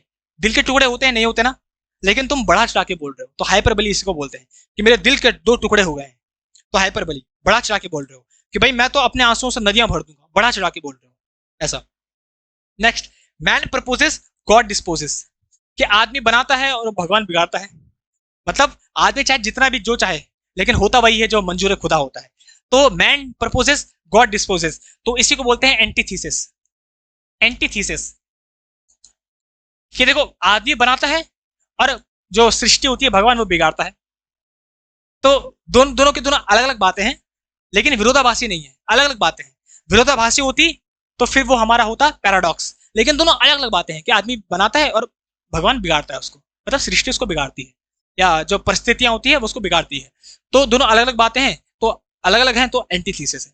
और विरोधाभासी बातें होती कि मैं अगर ऐसे बोलता कि मैंने सारे क्वेश्चंस किए बिल्कुल सही लेकिन फिर भी फेल हो गया, तो एक मिनट रुको, सारे क्वेश्चन सही किए फिर भी फेल हो गए, तो ये विरोधाभासी बातें हैं, तो वो पैराडॉक्स होता। पैराडॉक्स क्या होता है? जो विरोधाभासी बातें हो, लेकिन ये दोनों अपोजिट बातें हैं, अलग अलग बातें हैं कि आदमी बनाता है पर जो भगवान होता है बिगाड़ता है, तो ये एंटीथीसिस है। Many are called but few are chosen, बुलाया तो बहुतों को जाता है लेकिन चूज बहुत कम होते हैं, तो ये भी हमारा एंटीथीसिस ही है। अलग अलग बातें हैं, दोनों अपोजिट बातें हैं कि बुलाया बहुतों को लेकिन चुने बस कुछ ही गए, बुलाया बहुतों को चुने कुछ ही गए, तो दोनों की दोनों बातें विरोधाभासी नहीं है आपस में, बस अलग अलग है। Here is the smell of blood still, all the perfumes of Arabia will not sweeten this little hand। अब ये तुम्हारा कहां से एक्सेप्ट लिया गया उसके बीच में नहीं जा रहा हूं, बट मैं बोल रहा हूं कि मेरे हाथों में जो खून है, खून की स्मेल अभी तक आ रही है, और इतनी स्मेल मेरे हाथों से आ रही है खून की कि अगर मैं अरेबिया मशहूर है परफ्यूम्स के लिए, कि अगर मैं अरेबिया के सारे परफ्यूम से भी अपने हाथ धोऊं तो भी ये खून की स्मेल नहीं जाएगी।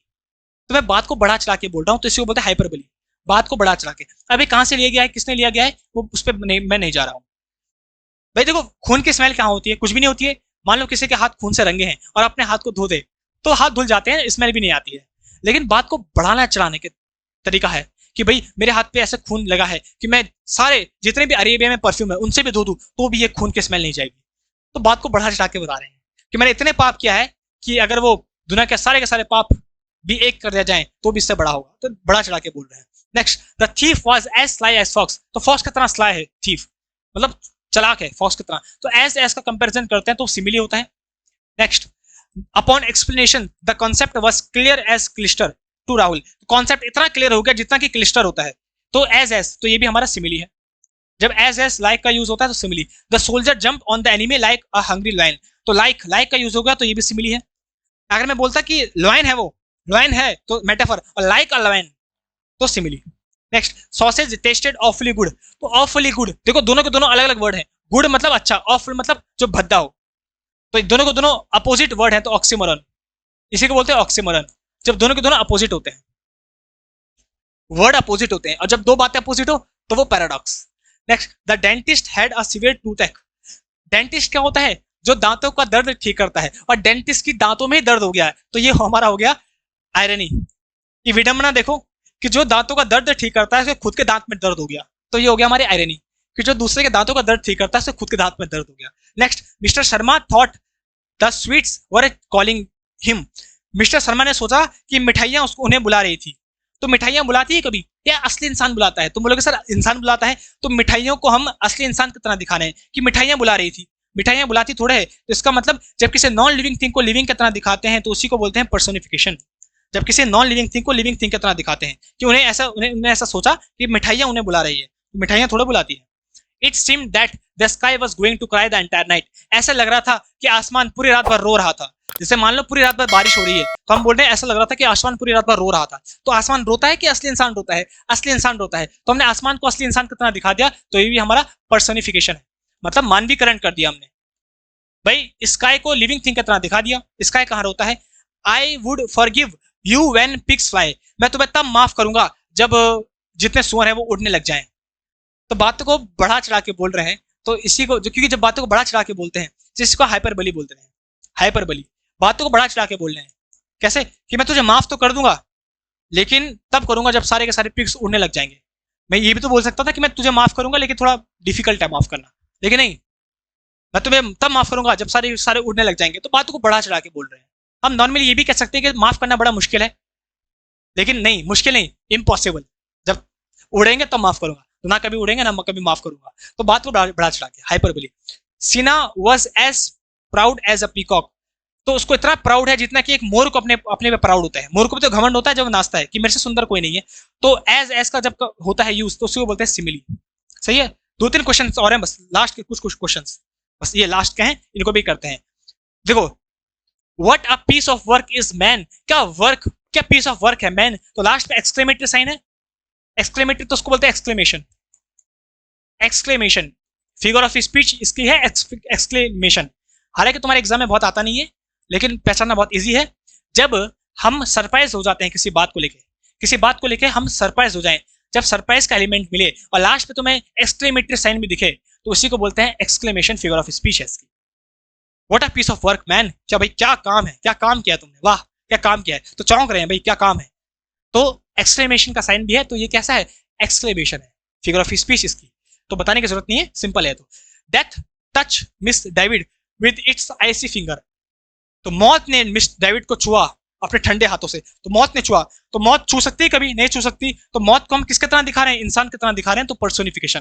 भाई मौत थोड़े छू सकती है, छू तो इंसान सकता है, तो जब नॉन लिविंग को लिविंग की तरह दिखाते हैं तो पर्सोनिफिकेशन। और लास्ट है Seldon is a walking dictionary, जो सेल्डन इंसान है भाई वो इंसान किसका तरह है, वॉकिंग डिक्शनरी की तरह है, तो डायरेक्ट कंपैरिजन करें तो मेटाफर, उस इंसान का कंपैरिजन किससे कर दिया, डिक्शनरी से कर दिया, कि भाई वो इंसान चलता फिरता डिक्शनरी है। अगर मैं बोलता Seldon is like a walking dictionary, walking dictionary की तरह है, तो तब वो होता है सिमिली, और मैं बोल रहा हूँ कि वॉकिंग डिक्शनरी ही है वो, तो तब वो हो गया मेटाफर, जब डायरेक्ट कंपैरिजन करते हैं किसी इंसान का किसी डिक्शनरी से। तो ये था हमारे आज का फिगर ऑफ स्पीच। बता दो भैया, ऐसे अगर तुम्हें कहीं क्लास मिल जाए तो मुझे भाई वीडियो का लिंक भेज देना, सच बता रहा हूँ, कमेंट में, और मैं पढ़ाना छोड़ दूंगा। अगर इतनी डिटेल में तुम्हें कहीं यूट्यूब में दिख जाए क्लास, तो पूरे का पूरा पेड कोर्स, पूरा पेड कंटेंट मैं फ्री में तुम्हारे लेके आ गया हूँ। अगर तुम्हें अच्छी क्लास पसंद आएगी तो यार दिल से ख्वाहिश है कि अपने दोस्तों के साथ शेयर करो, भाई सपोर्ट करो चैनल को। मैं इतनी मेहनत करके हमेशा लेके आता हूँ क्लासेस, और बच्चे सब्सक्राइब करते नहीं है, और सच बता रहा हूँ बड़ा दुख होता है यार, क्योंकि इतना मेहनत करता हूँ बच्चों के लिए दिल से, और फिर भी बच्चे ऐसा करते हैं।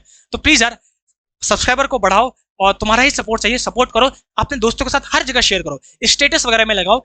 अच्छी चीजें क्यों नहीं लगाते लोग, हमेशा लोग फालतू की स्टेटस को लगाते हैं, जब कोई इतनी मेहनत कर रहा है, इतना अच्छा कंटेंट मिल रहा है, तो क्यों नहीं लोग कर सकते हैं, तो इसको करो। और तुमको जो भी क्लासेस चाहिए, कोई भी डाउट होते हैं, मुझे कमेंट में बता दिया करो, ऐसे तुम्हारे लेके आऊंगा। तो पढ़ते रहो, मिलूंगा नेक्स्ट क्लास में, तब तक के लिए बाय बाय।